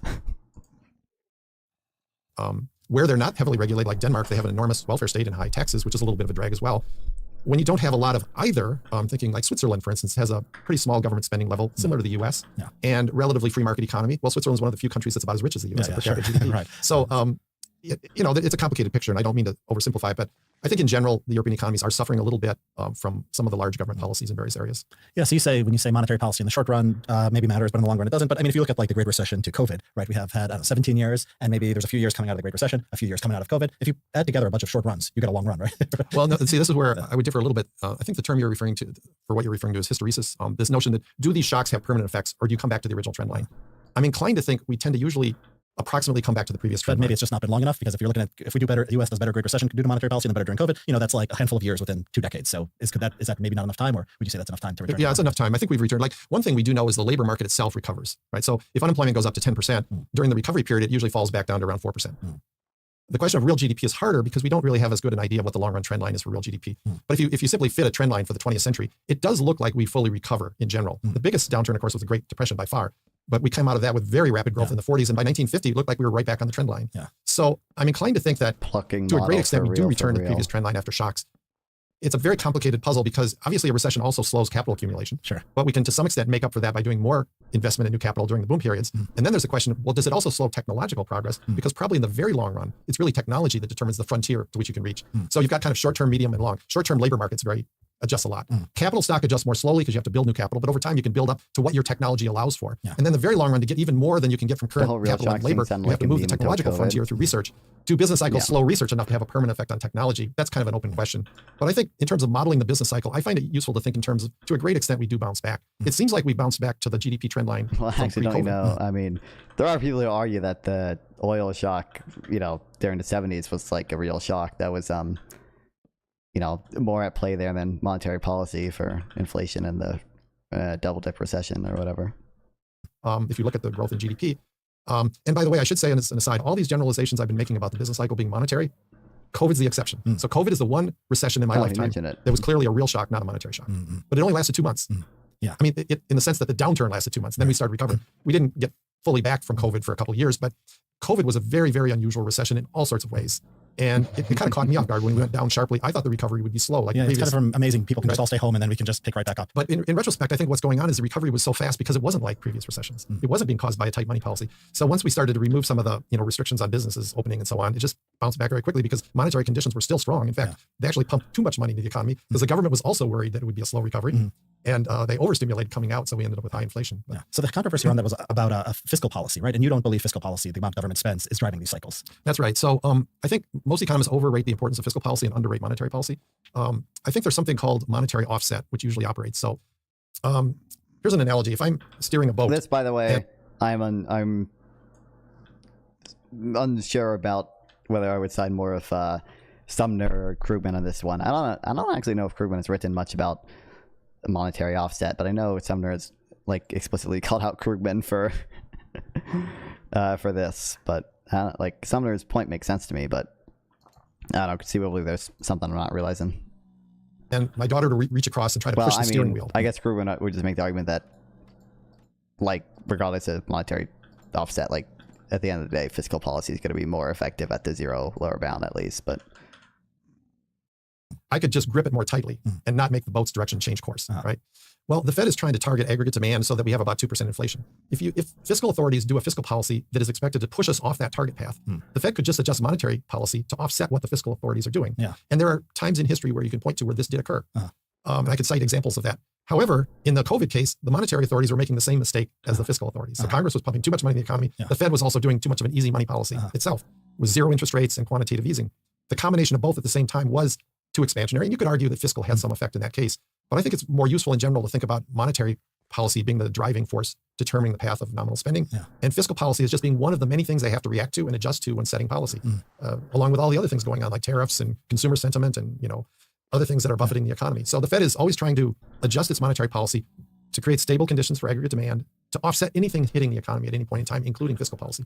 Yeah, that's interesting. I'm thinking about the reaction to the political reaction to COVID. And I don't know if you've seen those charts of incumbent parties in 2021, 2022. They just took a beating in country after country. And what it looks like is people just did not like inflation. Now people hate deflation too. So it seems that what people really want for political stability is just nothing to change in nominal terms all that much. That's how you avoid crazy things happening, right? It's kind of interesting because I think do people actually hate deflation? I mean, you look at, I know, just if you look at the fucking polls, half of Americans want deflation, bro. They might not like the unemployment that comes with it, but also my understanding is that people view unemployment as like they're more inclined to view it as like a personal failing of theirs. Like if you're laid off or something, oftentimes people can rationalize it, psychologically in a way. It's like, I wasn't the hardest worker. But inflation, that just seems totally outside of people's control. So they hate it. But yeah. Most people who think at like a folksy level, or like a even more like intellectual level, they think about like the immiseration of like the working class or something like that. They think you get political instability when people's lives are just not getting better. And it's actually maybe not. Maybe they're kind of right, but it is just all a psychological phenomenon. If they're out of work or if they're paying too much, even if their salaries are going up at a higher rate, people just get angry. I guess maybe they see like every dollar they earn is like something that they worked for and they deserve, and every dollar that goes up in a price is like somebody unfair ripping them off. It's interesting psychological. Why do I say anything? I should be lazier. I should never add any commentary to anything because they're just going to say what I say. Thing with deep political implications. Yeah, there's several things that could be discussed there. One is some of this is just money illusion where people notice the prices going up more than their own wage going up. Because generally over time wages actually rise slightly faster than prices. Yeah. People still they don't like inflation. They don't connect the two processes necessarily. So I think there's some money illusion there. I'm also going to speculate that some of the recent public attitudes that show up in public opinion polls are, in my view, either a little bit questionable or perhaps reflective of something other than the economy. So let me explain. They may be a little bit unreliable because of things like political polarization. So right after there's a change in presidency, one way or the other, there's a complete flip between how Democrats and Republicans view the health of the economy. Right. So that makes me wonder a little bit how reliable the data is. Also, there's a lot of political polarization. Some people attribute it to the internet and all the sources, podcasts. I don't think this one's polarizing. I don't think this one is, but a lot of polarization. So there's sort of like a general dissatisfaction with institutions. Like if you poll people on the media, universities, blah, blah, blah, all these topics, right? There's a lot of negativity out there. If you ask people how are they doing in their own personal financial situation, generally the numbers look quite a bit better. That's what I say. That's the meme that I say. That's what real. See, I knew not to commentate over that because I knew they were just gonna say the same thing. Oh, you sent the thing. I just didn't see it because it doesn't show up in chat anymore for some reason. God damn it! How did I just skip ahead again? We were like at an hour 10 minutes or something. 40% say it's a good thing. 31% neither good nor bad. 14% unsure. So cycle being monetary. COVID's the exception. So COVID is the one recession in history where you can point to where this did occur. And I could cite examples. Inflation. Now people hate deflation. There's a complete flip between how Democrats and Republicans view the health of the economy. Right. So that makes me wonder, blah, blah, blah, all these topics, right? There's a lot of negativity out there. If you ask people how are they doing in their own personal financial situation, generally the numbers look quite a bit better from what I've seen. So when people complain like, oh, you economists think things are relatively fine, but the public sees the truth of how bad things are, I'm always wondering, well, like the public is 340 million people. How do you really know what the public thinks? If all you're relying on is public opinion polls, and the polls are questionable in all sorts of ways, even based on framing and, like, let me give you an example of how wording of a question can be important. People were polled around 1990 and asked whether inflation was higher or lower than 1980. And most people said inflation was higher. Well, it was actually dramatically lower in 1990 than 1980. But in my view, what was really going on wasn't that the public was stupid, but rather they were answering a different question. The question they were answering was, is the cost of living higher than in 1980? Yeah. So economists think of inflation as like the first derivative with respect to time for the cost of living, right? The change in cost of living year to year. I think public thinks of inflation more generally just like, what is the cost of living? Yeah. And it is true that in 1990 it was higher than in 1980. So part of the problem with polling is depending on how you word questions and how you interpret what is being answered in surveys, you may not actually be getting a true read on what the public actually thinks. I think a lot of the current dissatisfaction is people just being frustrated over the general situation in the country, politically, polarization, all that stuff. Some of it is obviously people unhappy about prices because we had a lot of inflation. To agree with the following statement, if the government were to make a mistake next year, such as printing too much money, and they created 20%, oh yeah, I mean, I've seen this before too. It's I saw someone tweet about this. Was it Jason Furman or someone? I think it might have been Jason Furman. I saw tweet this out. Or it might have been John Cochrane. What's his name? Cochrane, that dude. Yeah. It's like 40%, 46% of people fully agree, or general public. 0% economists agree, and then completely disagree. 6% of the public. 64% of economists. It's horrible, horrible, horrible. And prices haven't come down; they're still going up, but they're going up around 3% a year. So it's pretty hard to argue that we have an extremely high rate of inflation. It's higher than would be desirable. The Fed has a 2% target. The unemployment rate is a little bit higher than before, but it's not particularly high. It's not like in the Great Recession. So I'm a little bit puzzled when I see surveys that suggest people think the economy is worse than in, say, 2008 and 9 when we had 10% unemployment. I just think part of that is probably general dissatisfaction with almost everything going on due to polarization. But you know more about politics than me. What do you think about that, the role of that? No, I do think the negativity bias is huge. I think there's a rise in like anxiety. There's a rise in all kinds of things, and especially there's been sentiment analysis where people have gone to look at like newspaper headlines, and it just like 1960s today just keeps going down, down, down. And so I do think there is a negativity bias that's been kind of maybe the perfection of the kind of the market of producing news, just because there's a negativity bias. Negativity sells. The market's become more efficient with internet and social media, and the influencer can come from anywhere. And people around me are practically begging for deflation. They'd be fine losing their jobs, even prices went down, but no economist actually believes this. Yes, well, first of all, a lot of economists, like even if they did believe it, it's how much, like a lot of them are probably just focused on what is actually best economically rather than, like what people would be okay with. But I would imagine they're really underrating what it would mean to have, double the unemployment we have now. They did. Yeah. It was interesting because it does seem like people became, was it the consumer sentiment index? It seems like it became much worse around 2020, around COVID, and stayed there. What exactly is going on? I'm not sure. And it does seem like young people are more pessimistic than other groups about the economy. It might be something like, it could just be housing. I mean, it could be just the price of housing in nominal terms especially has gone up a lot. If you own a house, that's not bad. That's good. If you hope to own a house one day, that's bad. And even if your wages are up, and there's been a lot of data showing that young generation's not doing that bad, like, wages and how much they're earning at this stage of their life. It just could be things that are expensive, and the thing that they want to buy aspirationally is expensive, and that's kind of killing us. Yeah, so I think it's probably those two things. Yeah, that makes sense to me. And it also, the phrase, it's the phones, it could be that social media, shows a lot of glamorous lifestyles. So it's crazy. We're talking about the deflation and inflation. You'll see these memes, and it's like, your quarters, it's like, a dollar used to buy this bag of goods. And then after the Federal Reserve, now it like buys you nothing. Like people just don't understand, right? It's just kind of a thing to make you angry. And it's like that on every issue. It's not just. There's also, we have this rise in populism on both the left and the right. And I think on the extremes, there's this view that like there was sort of a golden age, say the 50s and 60s. And you see things on, houses with white picket fences and nuclear family and all that. And, it's weird for me. I'm old enough to remember the 60s. I was born in 55. And in material terms, things were actually a lot worse. Like the country was a lot poorer than now. So when I look at young people today, they're True Knuk. I wonder if they're going to say any data, if they're going to circle jerk about it. What am I correct in saying this is the main reason why post 1970 the absolute CPI increases steadily, whereas before it did not? Periods of inflation canceled out by periods of deflation. I mean, we also just abandoned the gold standard in 1970, but like maybe, I don't know. Well, I mean, I guess like abandoning the gold standard would be the reason why inflation was offset by periods of deflation, or no longer is that the case, but.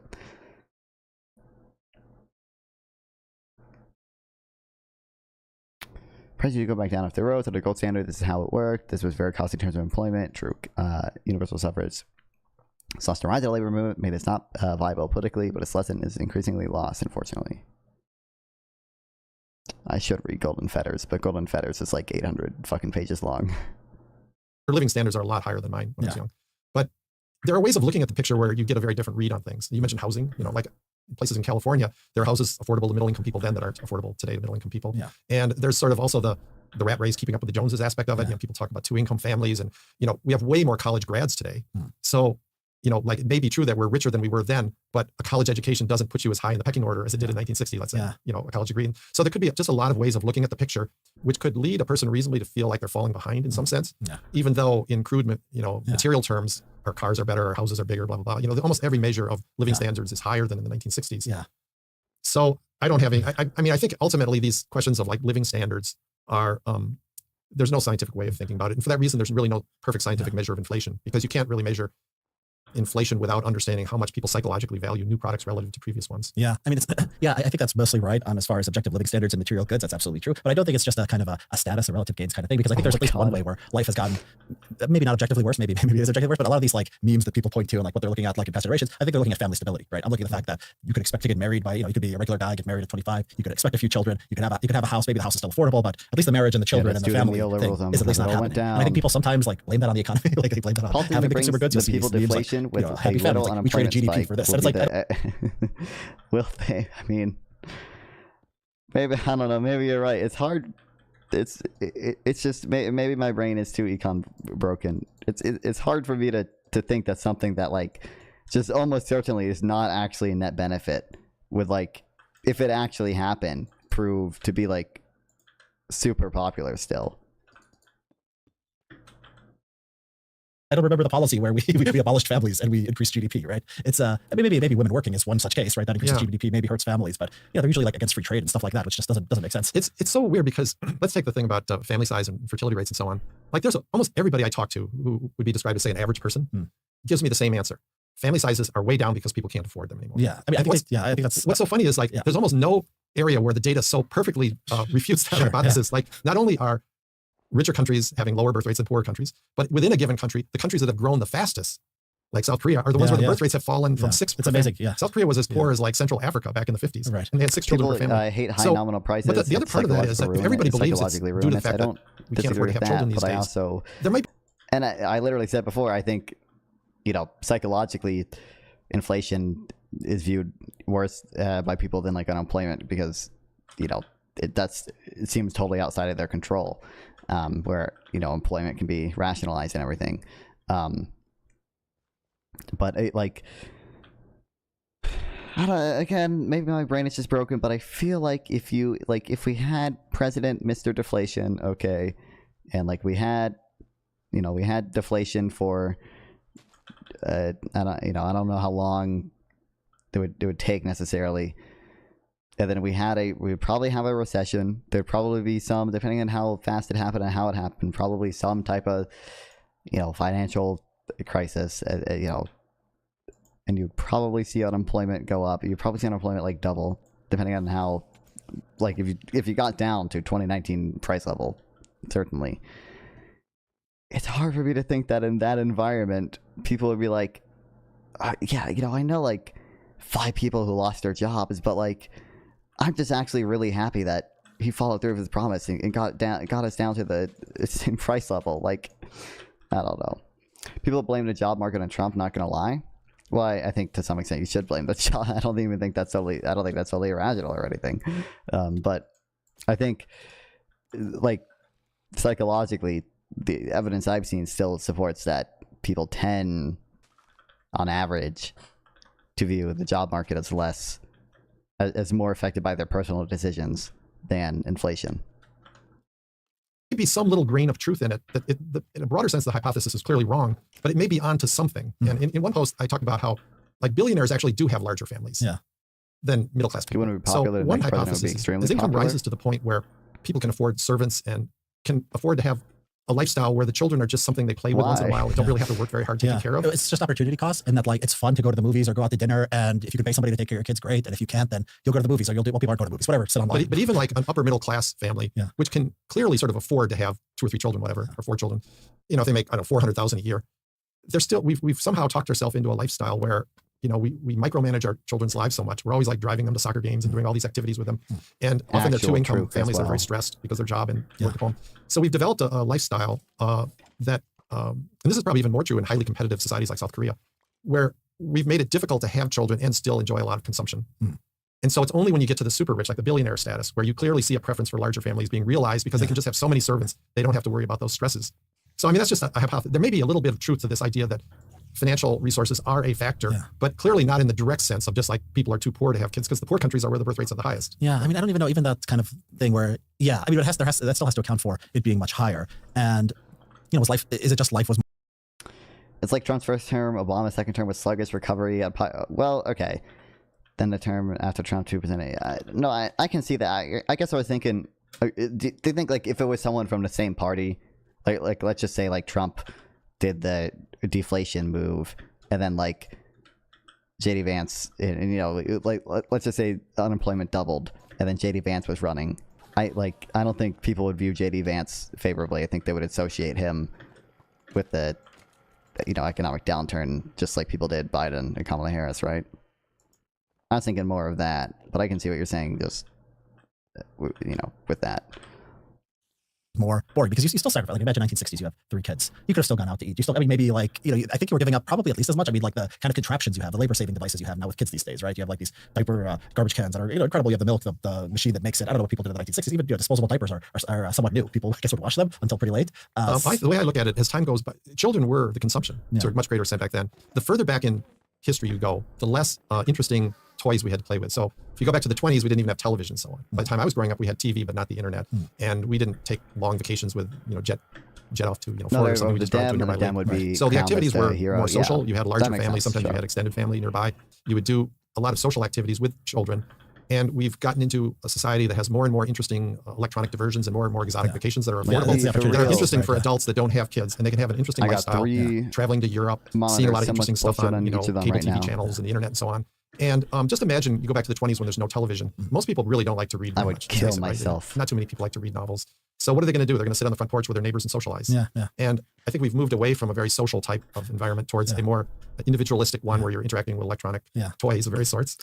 And that's just changed the preference for family size, I think, to some extent. So I guess, like, you know, simplified way, we evolved to enjoy human contact, whether friendships or neighbors or kids, level X, and then the entertainment just has to pass level X, and then we all retreat and sit in our rooms forever. I mean, that's kind of dark. I think the dark secret is we're kind of in denial. So we, like, you know, you're supposed to say, like, the kids are the most wonderful thing in the world. And the revealed preference is actually a lot of adults like prefer to take a vacation in Cabo over playing with their kids, let's say. And obviously most people still like to have a family and some children, but I do think that, you know, consumption is kind of, there's so many attractive consumption possibilities today that has had an effect on desired family size. And I'm a little bit skeptical of surveys that suggest people want bigger families or just not having them. It may be, what's that term, desirability? Social desirability. We're going to see Brian right after this. So you know, it's very uncomfortable to talk about, like, preferring to do something else rather than playing with your children or reading to your children or whatever. Watch pornography on the internet rather than have kids. I mean, nobody wants to say that. Essentially that, But even if you were to say, I'd rather, you know, watch highbrow TV entertainment on Netflix, that's a very awkward conversation. And so I don't know. I'm a little bit distrustful of the reasons people give for not having larger families. I think the people who talk about the fertility crisis are kind of in denial, because you will see this. You'll say, oh, desired fertility rate is like 2.7 or something like that, right? Like if only we created the material conditions so people could have 2.7 kids. It's like, no, like, it's, you know, it's not, you can't just take a survey result and then say, you know, maybe they're imagining the ideal world where they were billionaires and people could watch the kids, but that's just, I think they're in denial. I think people they think there's some policy lever, you know, universal daycare, cutting taxes, something, right? Baby bonuses, something that could make the difference. And in fairness, I think there's some changes in society that are beyond an individual's control. I like how often, so like in South Korea, you read about how competitive it is to get into colleges. So there's sort of an arms race aspect to the intensive studying, and, you know, that's one thing that goes into smaller families. In America, baby boomers like me complain that kids don't get to just wander around town like we did when we were young. But again, there's sort of a problem there at an individual level. If you become the only parent to allow your kid to wander around town like we did, and none of the other parents adopt that, then if there are bad people out there, your child will be the one targeted, right? So it's a collective action problem in some sense, right? So I'm not blaming people at the individual level. Don't get me wrong. I obviously only have one child myself, and, you know, I'm a part of society, so I see the same trends. It's responsible for 20% of that. I think maybe a third of it, but and placing a blame solely on Biden even then is a little silly, because it's like technically he could have vetoed the American Rescue Plan, but, like, you know, that's still a bill that worked its way through Congress and had to pass Congress, and even if there was stuff Biden didn't like in the bill, and to be fair, I don't think there really was. It's like you'd also have to consider, like, if he vetoed it, could he get a bill that was better passed? And probably not. So even then, placing all the blame on Biden would be silly. Yeah, not fun. It's called active listening. Killer life hack for autism. So I mean, it's interesting. A couple of years ago, China cracked down on this. So you talk about Korea. Well, China kind of saw the same problem and then cracked down and said, you know, basically, you know, wouldn't surprise me if he's autistic, bro. He's got a fucking coin collection. He's got a massive coin collection. No, he should have passed the deficit reduction. Well, I recognize that you, I recognize that, but I recognize that you think that, and I like. To be clear, again, I agree the American Rescue Plan contributed a decent amount to inflation. I don't think it, I think it was probably roughly a third, based on, like, I think the most interesting paper I've seen. But, you know, I'm just saying, even accepting that, it's a little silly to place it all on Biden in that case still. But the ARP was also only 33% of COVID spending, 66% was Trump. Yeah, but easy money is going to make the point that by the passing the American Rescue, by that point we had already been mostly recovered, and it was just too much stimulus for where we were at that point. Why do I even chat? You just say what I'm thinking. This is real. I don't know what they did, but somehow they destroyed this tech sector that was about like studying all the time. Right? They're like, we're not going to do that anymore. Tutoring companies. Yeah, exactly. They really, it was a very heavy-handed thing. It's like you can't exist anymore. But I don't think it worked. Like I think they're still competing. Yeah, it's early, but but no immediate indication that it worked. Yeah, I don't have a good answer for that. I mean, I do think there's I agree with Brian maybe on this. There's almost too much education in some of these highly competitive societies. But at the individual level, I don't know how you deal with that kind of collective. Yeah, there's a Substacker called Non-Zionism. Who's I think is really British. And one of the things he says basically, let's get the stream going. I'll never get an education. I'll probably get an education. Unfortunately. I don't know if you've seen this article where he says that ultra-Orthodox in Israel, the thing is, even the secular women in Israel have more kids. But the reason is because the ultra-Orthodox create some kind of equilibrium where they have so many kids that it just kind of becomes something normal that everyone does. So the secular women, instead of having one, they'll have 2.2 or something like that. And so maybe I don't know, Amish become a bigger portion of the population. Maybe the religious fundamentalists will bring the rest of us up at some point.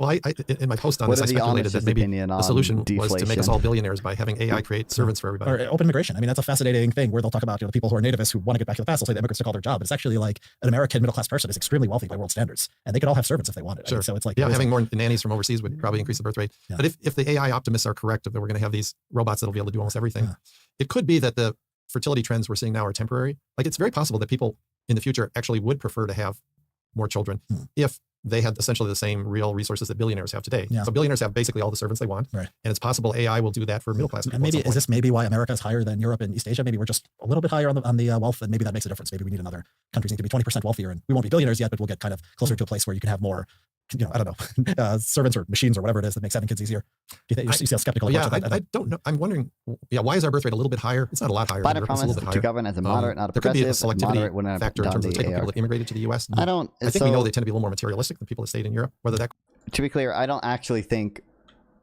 the majority of voters were doing that complex of an analysis. I think they just saw prices go up and blamed Biden.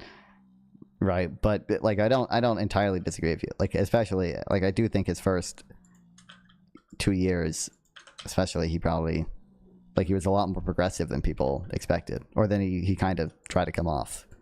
But that was peak woke time, so makes sense. It correlates with a preference for bigger families, so that's clear. Also, America sort of has more elbow room than Europe and East Asia, and we have these areas in the U.S. that have a higher birth rate. I know Biden told Manchin to pass the ARP, but I thought it was the story I heard was just like a phone call. It was not screaming, but based if true, honestly. Okay, that makes me view Biden more favorably. Like calling Netanyahu an asshole and like doing that to Manchin, based honestly. Wait, how do I make a painting? I thought... Am I stupid? Oh, it's one wool and a bunch of sticks. Okay. Like, the Great Plains and, central parts of the U.S., there's a lot more elbow room to have a big house with a big yard. That might feed into it a little bit compared to East Asia, let's say. I don't know. There could be a number of factors there. Yeah. Anyways, so let's. I want to ask you a few more things about the. It's a fascinating digression. I still want to ask you a few more things about the monetary policy. So you talk about nominal. Your preference is targeting nominal GDP growth, right? So right now, with how it works is the Federal Reserve will say we want inflation to be 2% a year. So whatever's $100, something will cost $102 next year. But you want. Kamala would be president if Manchin was president instead of Biden. Really sad how no one understands this.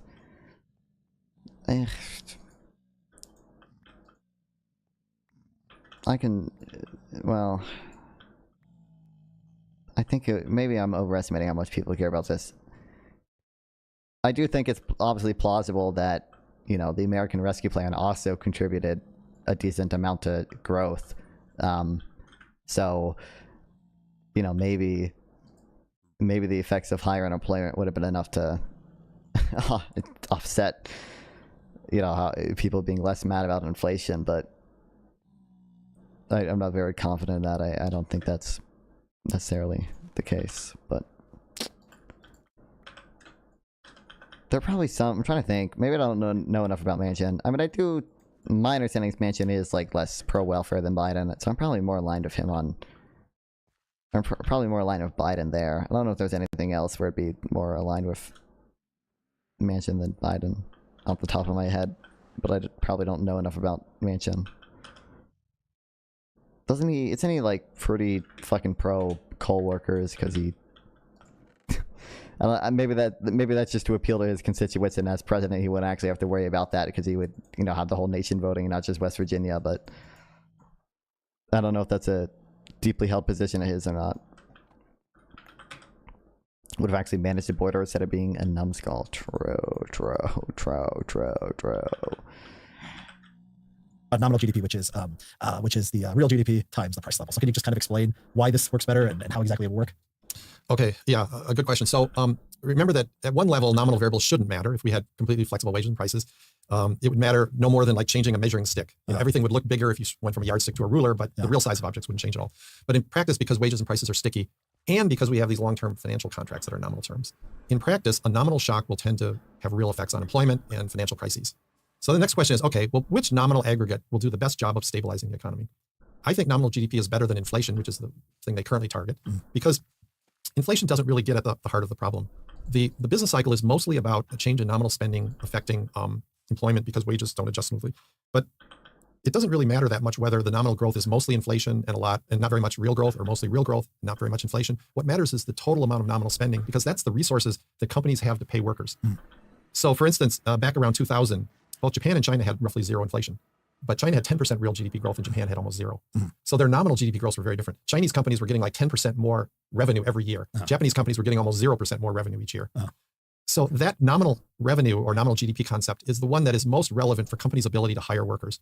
And if we target that in the US at say 4% a year, I think it would lead to relatively stable labor markets and a more stable financial system. Because once again, the real problem when you have a contractionary shock is not falling prices, it's falling nominal incomes. Nominal income is the resources you have to repay your nominal debts. So in China, firms had 10% more revenue, more resources to pay their debts each year than the year before. In Japan, almost nothing, even though both countries had the same inflation rate of roughly zero. So inflation isn't really picking up the variable that matters for both ability to repay nominal debts and ability to pay workers. It's really nominal GDP. Historically, nominal GDP growth stability, when you have stable growth in nominal GDP, lots of other good things happen. So the periods that we think of as relatively good, say the mid 80s to the mid 2000s, that 20-year period, was pretty stable growth in nominal GDP. And the periods we think of as bad, 2022, the high inflation, very excessive nominal GDP growth. 2008 and 9, a fall in nominal GDP creates high unemployment. So the extremes of too much growth in nominal GDP and too little growth correlate with periods where the public's very unhappy with the economy, either because of too much unemployment or too much inflation. So I guess the idea is we're never unhappy with too much real growth, right? As long as it's based in real underlying factors. And then if that goes up, then maybe we can have no inflation for a year or 1% inflation for a year. That's fine. And if for whatever reason we're not growing that fast in real terms, we want inflation to go up. That's kind of a stimulus, right? It's just an equation that takes into account everything rather than one thing. Sometimes people will tell me like, well, what if we had your 4% nominal GDP target, but somehow prices went down 2%? And my response is, well, if nominal GDP is growing at 4% and you have 2% deflation, that means real growth is 6%. That's a good outcome. And we know that for individual market segments. Like, we worry about deflation for the overall economy, but deflation is not in and of itself a problem. It's usually a symptom of falling nominal GDP. But if the deflation is caused by productivity growth, it's actually a good thing. Like when we have a fall in the price of TV sets over time, that's due to better technology. TVs get cheaper, or certain other electronic devices. We don't think of that as a problem, and often those industries are thriving.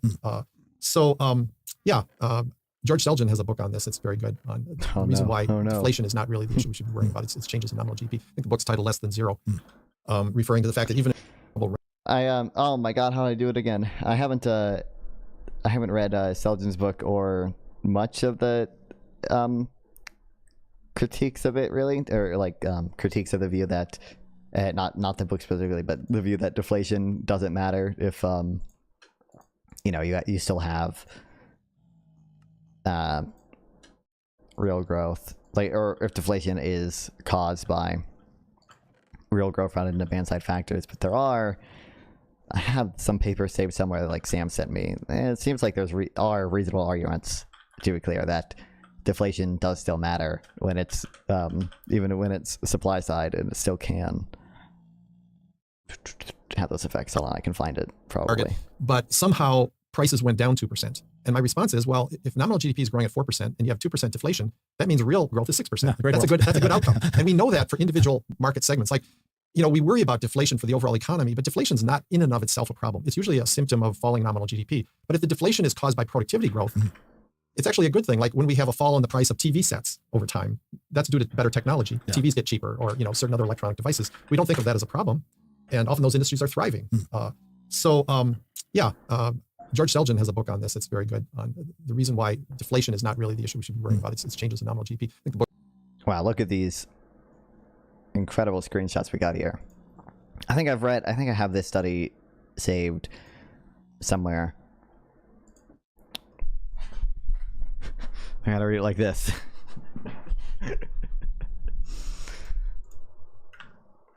Is deflation a problem? For much of the 20th century, deflation was regarded as a deeply damaging... Here's the article. Oh, about Manchin. Completely insane on me. I'm going to kill the whole bill. The president went completely... I was going to kill the whole bill. Then the president went completely insane on me.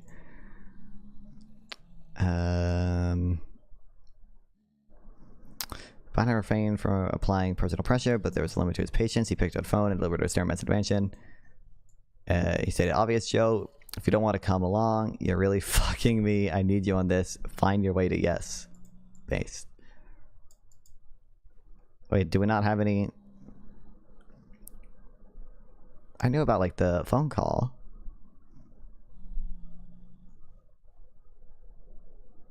But the story I heard was, like, Biden, like, just asked him to pass it, like, as a friend or whatever.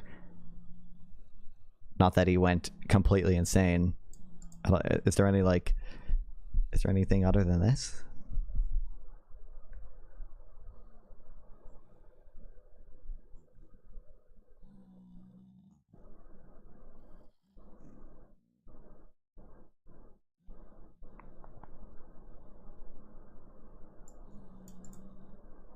Incredible. Go to the move, honestly. I mean, it's just like the same thing when Republicans released the 50th image of Hunter Biden's cock. Okay, it's just like this guy's based. This guy's bait. Like another image of Hunter Biden doing cocaine of a fat ass cock and going down water slides with prostitutes, and you expect me not to say he's based? He's based. He said he screamed at him and threatened him. Like I said, based. I don't know. Like I'm not gonna actually like weigh that much when it comes to who to vote for or anything. I don't care that much one way or the other, to be clear. But deflation undermines demand by encouraging households to defer spending on big-ticket consumer durable items, in particular in the expectation that the cost of those purchases will be lower in the future. It leads firms to curtail investment spending on the grounds that that the nominal revenues associated with a capital project, insofar as they fall over time, will not justify the current cost of the investment. It depresses employment by raising wages relative to prices, and hence the real cost of labor, insofar as nominal wages are slow to adjust downward. It creates financial problems for households with long-term debt obligations, whether because they have purchased appliances and cars on the installment plan, or because they have home mortgage obligations. It weakens the balance sheet of banks, experiencing an increase in non-performing loans as a result of these problems. In the household and corporate sectors, it heightens the cost of servicing inherited debts for governments, which may have to curtail other forms of spending in response. Worse yet, these problems will tend to be self-reinforcing and self-perpetuating if consumers hold off spending and firms hold off investing in the expectation of future lower prices. The weakness of demand will tend to validate the expected decline in prices, leading to that behavior. An actual decline in prices may lead in turn to expectations of further declines in prices, causing further stagnation of spending and self-reinforcing price declines. Deflation that creates financial distress may lead to further weakness in spending and yet additional deflation. Insofar as interest rates fall in response, central banks may find themselves up against the zero low bound, which, to be fair, Scott Sumner doesn't care about the zero low bound part, but monetary headroom will be limited since interest rates are already low, leaving little scope for them to cut further when problems arise. There may be little the central banks can do, in other words, to break this vicious spiral. For all these reasons, growth and stability will be casualties when deflation is allowed to occur. I mean, that's the typical story that I'm familiar with. That is the debt deflation thing we're all taught. 1 second.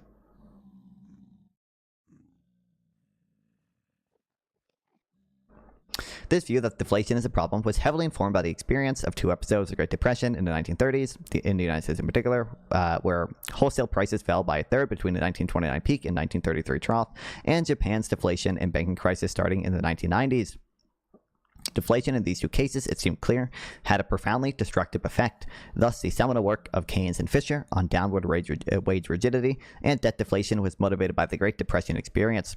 Renewed attention to deflation by the likes of Bernanke and Krugman, my God, was then prompted by Japan's experience in the 1990s.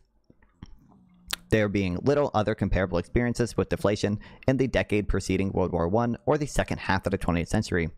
These two episodes in the U.S. In the Great Depression and the post-bubble economy of Japan played an outsized role in the analysis that followed. Objections to this interpretation have been registered on both theoretical and empirical grounds. Theoretically, wages can as easily move down as up, or so the critics of deflation of the deflationary conventional wisdom suggest. If productivity rises with experience for other reasons, for by example 2% a year, then prices will have to fall by more than 2% a year per annum before wages have to be cut in order to maintain the real cost of labor. If prices show a persistent tendency to fall, then wages should be more flexible downward as employers and workers adjust their practices. Deflation may increase the real burden of principal payments, amortization, but it will reduce the burden of interest payments on liabilities bearing variable rates. In an economy subject to deflationary shocks, there will be an incentive to move to variable rates and shorten the duration of debt contracts. Monetary policy headroom may be limited in a low inflation or deflationary environment, but there are those who doubt the value of monetary policy headroom, arguing that activist monetary policy hurts more than it helps. Sumner just thinks central banks just have a lot more power and that the zero lower bound is not a big constraint for them because they can still do a lot to increase nominal GDP, like quantitative easing, if they don't pay interest on reserves, which is also critical of. It will be apparent that this dispute cannot be resolved by theoretical point scoring alone. Thus, economists and historians have considered a broader range of country experience and time periods in further efforts to clarify it. Bardo, Land and Lane, and Reddish 2004 look at experience in the late 19th century, when 2 decades of deflation, 1873 to 93, were followed by 2 decades of inflation, 1893 to 1913. Concentrating on the experiences in the United States and Germany, they find little evidence that deflation is associated with slower growth. I forget exactly. I feel like I've seen Seljan talk about this before. People have issues with like the way people measure growth back then or whatever.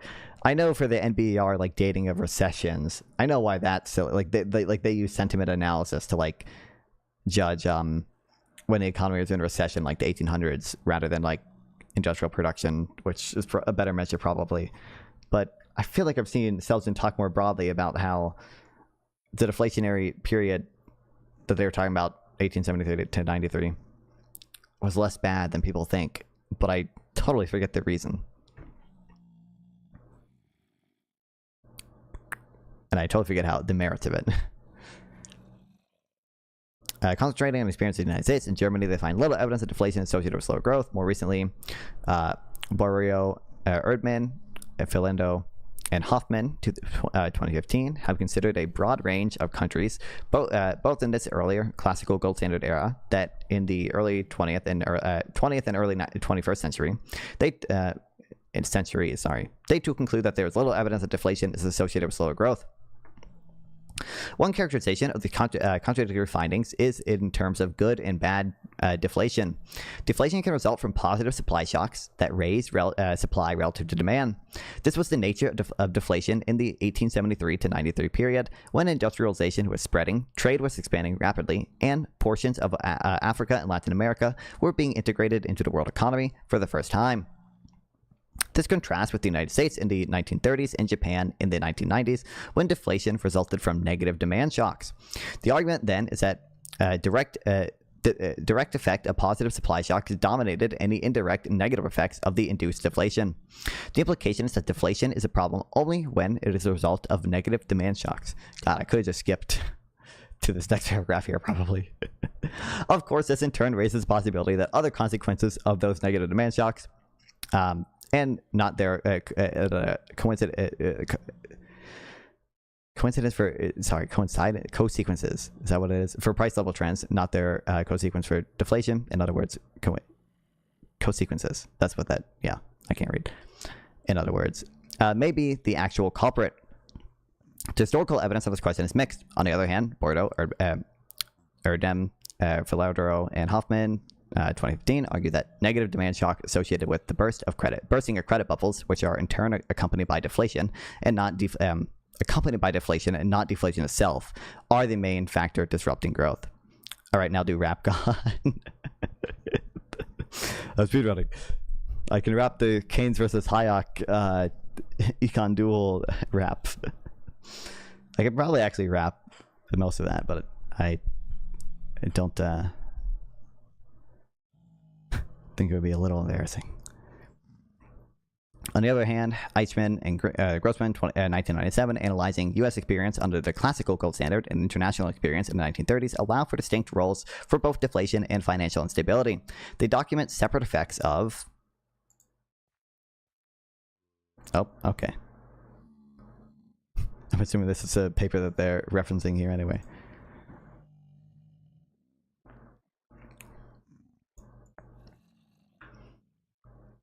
Did he not just link the paper itself? Come on, Sam. You're killing me. Deflation has emerged as a concern for Asian policymakers. The traditional view is that this concern is warranted, that deflation can lead to a vicious cycle of falling demand and prices, and is therefore a dangerous condition. However, another revisionist school thought emphasized the role of positive supply shocks in deflation and takes a more benign view of the phenomenon. Can never say that word. Always trips me up. In a recent paper, Boro et al. 2015 finds some evidence which casts doubt on the traditional view. In this paper, we revisit these findings using alternative measures of deflation. We find some grounds for concern about the harmful effect of deflation on growth. Our results also raise significant questions about the revisionist view. Wow, incredibly useful abstract there. And then I have seen this paper before. Because this is a awesome paper, because it's written by someone with the same last name as me, except it's spelled wrong. And it's about deflation and CPI. This is like, this paper was made for me, bro. Measurement error in historical data distorts descriptive analyses based on binary classifications. Monoreplications and deficiencies in retrospective CPI estimates for the 19th century show that measurement issues cause misclassification of inflationary and deflationary episodes. We therefore underestimate the shortfall in real activity during deflation. Using various approaches to control for measurement error in the 19th century, US CPI data, a series of stylized facts emerged. 1. Real activity was on average substantially lower during deflations. 2. CPI deflations were associated with at least severe shortfalls in real activity as equity price declines and banking crises. 3. Only severe deflations were associated with declines in real activity. 4. Transitory and persistent deflations, as well as monetary and non-monetary deflations, were equally associated with lower GDP growth. So obviously the last sentence here. Monetary and non-monetary deflations were equally associated with lower GDP growth, as long as it's... no, it says transitory and persistent. Yeah. But to take a stronger view, I would have to spend a lot more time reading about it. Book's title Less Than Zero, referring to the fact that even inflation of less than zero is not a problem if output is rising due to productivity. Is anyone listening to you? Is anyone moving towards nominal GDP targeting, or is there any direction? I don't know, not necessarily because of me, but there are well-known economists that have sort of either endorsed nominal GDP targeting or said it's a reasonably good idea that should be considered. And yeah, it's gained some popularity in recent decades. How would that work to change? Like, how would the Federal Reserve do that, right? It's kind of hard to imagine. Well, here's the problem. I sort of thought they were trying to do that back in 2020. They announced something called flexible average inflation targeting. And if you read the proposal, it sounded a little bit like nominal GDP targeting. And some Fed officials even said it was a little bit like nominal GDP targeting. But it turns out it wasn't at all. The idea was to have the inflation rate average 2% over time, but be flexible, sometimes above, sometimes below where it would average 2%. That's clearly not what they did. In the period since 2020, inflation's averaged way above 2%. So it's been very disappointing for me because the proposal they announced seemed pretty good, but they didn't really carry forward with that idea, or at least they mislabeled what they actually intended to do. And they basically... I think politically, the only way to really sell it is to sell it as flexible inflation targeting, because that's what people are used to. And then over time, people will get used to the idea of nominal GDP targeting. So I would sell it this way. I'd say, look, let's target nominal GDP growth at about 4%. We know that real growth averages about 2%. So if we do that, inflation will average about 2%, but it's flexible. It'll go up a little more than 2%, yet some years a little less than 2% other years, but the average inflation rate is about 2%. And if you did that for a while, people would get more comfortable with the concept of nominal GDP targeting. And eventually you could stop talking about inflation and just focus on the variable that really matters, which is nominal GDP growth. Do you see monetary policy as like one area where kind of expertise is most like, I guess, not contaminated or accountable to kind of public opinion and mass sentiment? Because it seems like if you compare monetary policy to, housing policy or the ideal tax system or whatever, it seems like there's just a big variation. Is this something that's like kind of unique in our world where it's something that's politically very, very relevant, but like the experts are kind of doing their own thing? And if that's the case, is that like a good argument for technocracy? Yeah, I guess probably it is. The field certainly is not well understood by average people. And even, one criticism I get is that people say, well, the public understands inflation targeting, but they don't understand nominal GDP. Wrong. The public, and I mean 99% of the public, has no idea what inflation targeting is about. Let me give you an example. In the early 2010s, the Fed was trying to raise inflation. It was running below 2%, say around 1%. They were trying to raise the inflation rate to 2%. I'll bet if Ben Bernanke went to a room full of average people and explained the Fed was trying to raise their cost of living, push inflation higher, people would have been outraged. Like hardly anyone. I think when the public hears on the news, the Fed has a 2% inflation target, the public hears this message, oh, the Fed is trying to keep inflation from being above 2%. Don't you think that's how average people would interpret that? If they understand it, right. I don't think, Maybe I'm crazy. Maybe I'm gaslighting myself. I just feel like, hold on. I feel like my memory should not be at 22 gigabytes right now. I just feel like it shouldn't. I just feel like I gotta try Linux. To explain why the Fed would think it's desirable to raise inflation from 1 to 2%, that requires like a whole course in macroeconomics. You have to get into sticky wages and prices, expectations. It's just too boring for people to kind of have strong opinions on monetary policy. Also, the public thinks of inflation of prices as a completely separate issue from wages. Economists think of them as connected. They're two sides of the same coin. So, economists think of inflation as often like low inflation as being not much of a problem because it affects both wages and prices. So it doesn't really affect people's real incomes. I think the average person would probably think 0% inflation is better than 2% because prices are rising. I mean, that's why the popularity of those memes, which shows, The economist would respond, well, we could have 0% inflation on average, but then your wage increases each year would be 2% less. So you wouldn't be better off in real terms. I think a lot of people don't make that connection, at least initially, when they think about inflation in isolation. So there's just a lot of things going on in the background when monetary policymakers are making decisions that are different from the way the public thinks about the issue. And by the way, that doesn't mean I would definitely never, never. I would definitely almost certainly not like have Linux as my main operating system like ever. But I feel like if I could get OBS working, and from what I remember from the LTT, I love the YouTube emojis. The LTD 30-day Linux challenge. Oh, what did fucking... Oh, you retracted the message. I thought like Nightbot or something got mad at you. It is possible to get OBS working, although it's a little finicky. But like browsing and Minecraft should work perfectly fine on Linux, and it should be faster and better and less bloated. And I would still probably use Windows 80% of the time because I need Adobe, and Adobe just doesn't fucking work on Linux. And I have a NVIDIA GPU, and that is annoying and sucks shit on Linux. And I play games that are not available on Linux as well. So, or at least not very stable.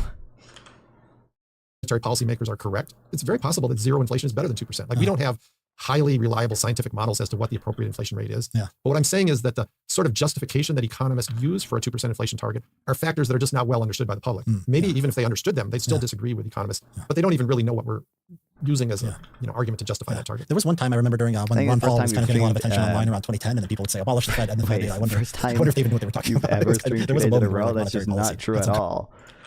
Like I do it less often now, but like certainly earlier this year I did that quite a bit. Like before, like during the summer this year, I think I did quite a bit, and before the summer as well.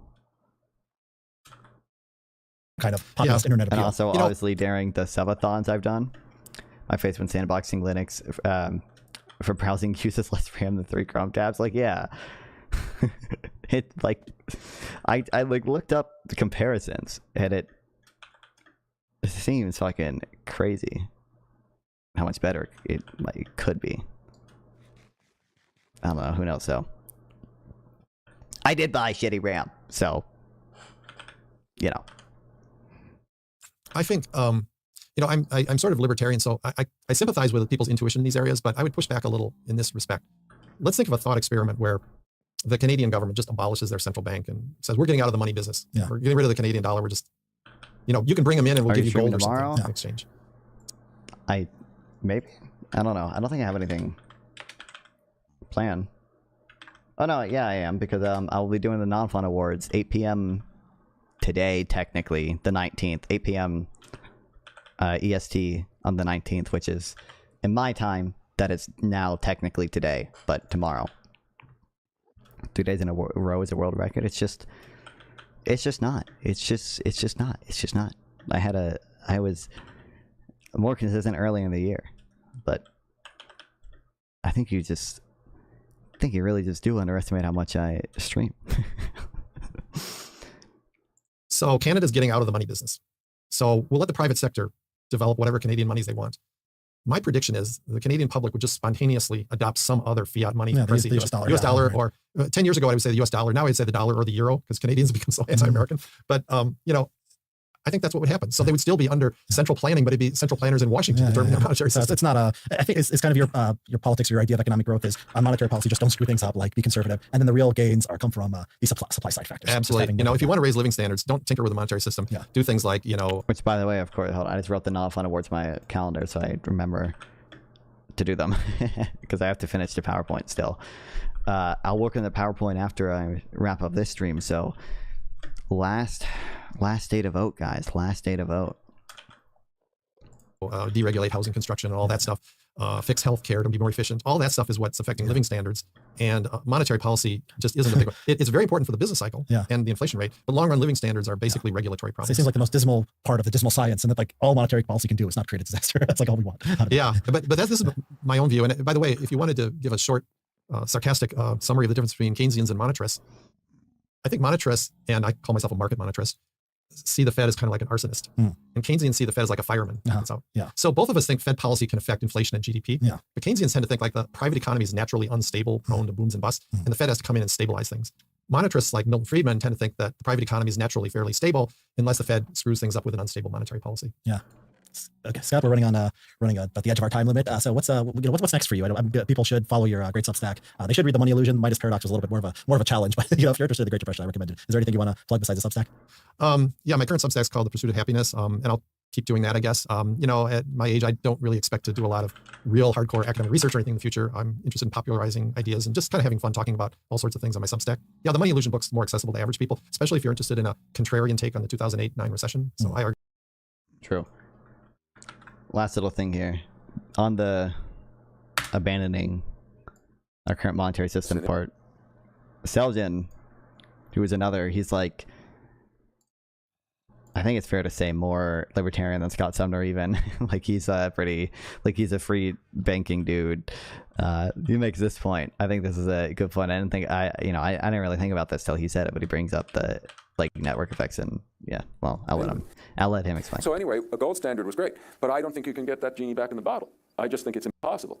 For the most obvious reason is once governments are involved in the gold standard, once you have a central bank, then if it breaks its commitment, which of course they all have, all the ones that once were tied to the gold standard, then they can't establish a credible commitment again to have convertibility into gold. The way I sum it up is, if tomorrow the Federal Reserve said, okay, you can have so many ounces of gold for every, so many dollars, a wise public, I think, myself included, would go tomorrow and take the gold, just in case, right? And that would be the end of it. So I don't think you can recreate. The problem is you'll say, well, okay, we don't have to have a central bank, but you do, in the sense that switching monetary standards, it's like trying to switch which side of the road you drive on. You need somebody to coordinate it to make it happen, because people don't do it all by themselves. That's why Bitcoin isn't taking off as a general medium of exchange, whatever its virtues might be, for example. So we have this network problem. If the government doesn't deliberately create a Can someone explain this to Dinesh, please? Oh, sorry. Not on hindsight. With hindsight, would you have voted for Manchin or Biden in 2020? I don't feel like I know enough about Manchin, so I think it would probably depend on, like I said, my understanding is Manchin is like rather anti-environmentalism stuff because he has to appeal to the fucking coal miners, right? And I don't know if that's like an actual position that he holds, or if that's simply him having to appeal to his voters, so he makes that decision. And if he was president, he wouldn't have to do that same thing because everyone's voting for him rather than just the fucking coal miners in West Virginia. I think if he was like anti-environmental stuff substantially, then probably Biden. Manchin supports Trump's border policy. Okay, so then probably Biden. Probably unless the assumption is like, if you're saying, if I'm also weighing, and I think it's probably what you want me to weigh, if he had been president, would he have been unpopular enough for Trump to get elected? If we assume that if Manchin won, Trump would not be elected, then probably Manchin. If I'm not weighing that, then I feel like probably Biden, just because of that environmentalism and if he really favors Trump's border policy, the immigration stuff as well. Yeah, but like I said, I don't know enough to confidently say either way. Gold standard, it's unlikely that we'll spontaneously go there. But if the government did deliberately create a gold standard, it's unlikely we would trust it. So that's my big problem with gold standard. Last two questions before we go to audience questions. First. Anyway, yeah, that was a good point.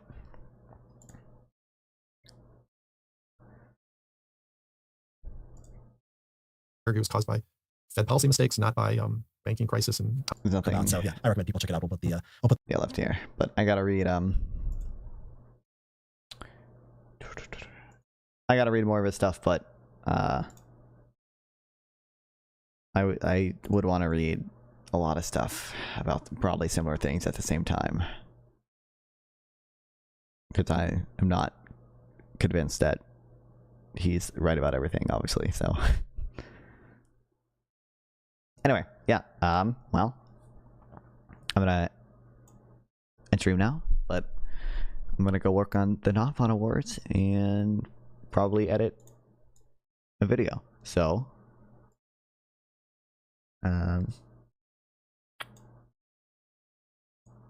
is anyone streaming I can write into here?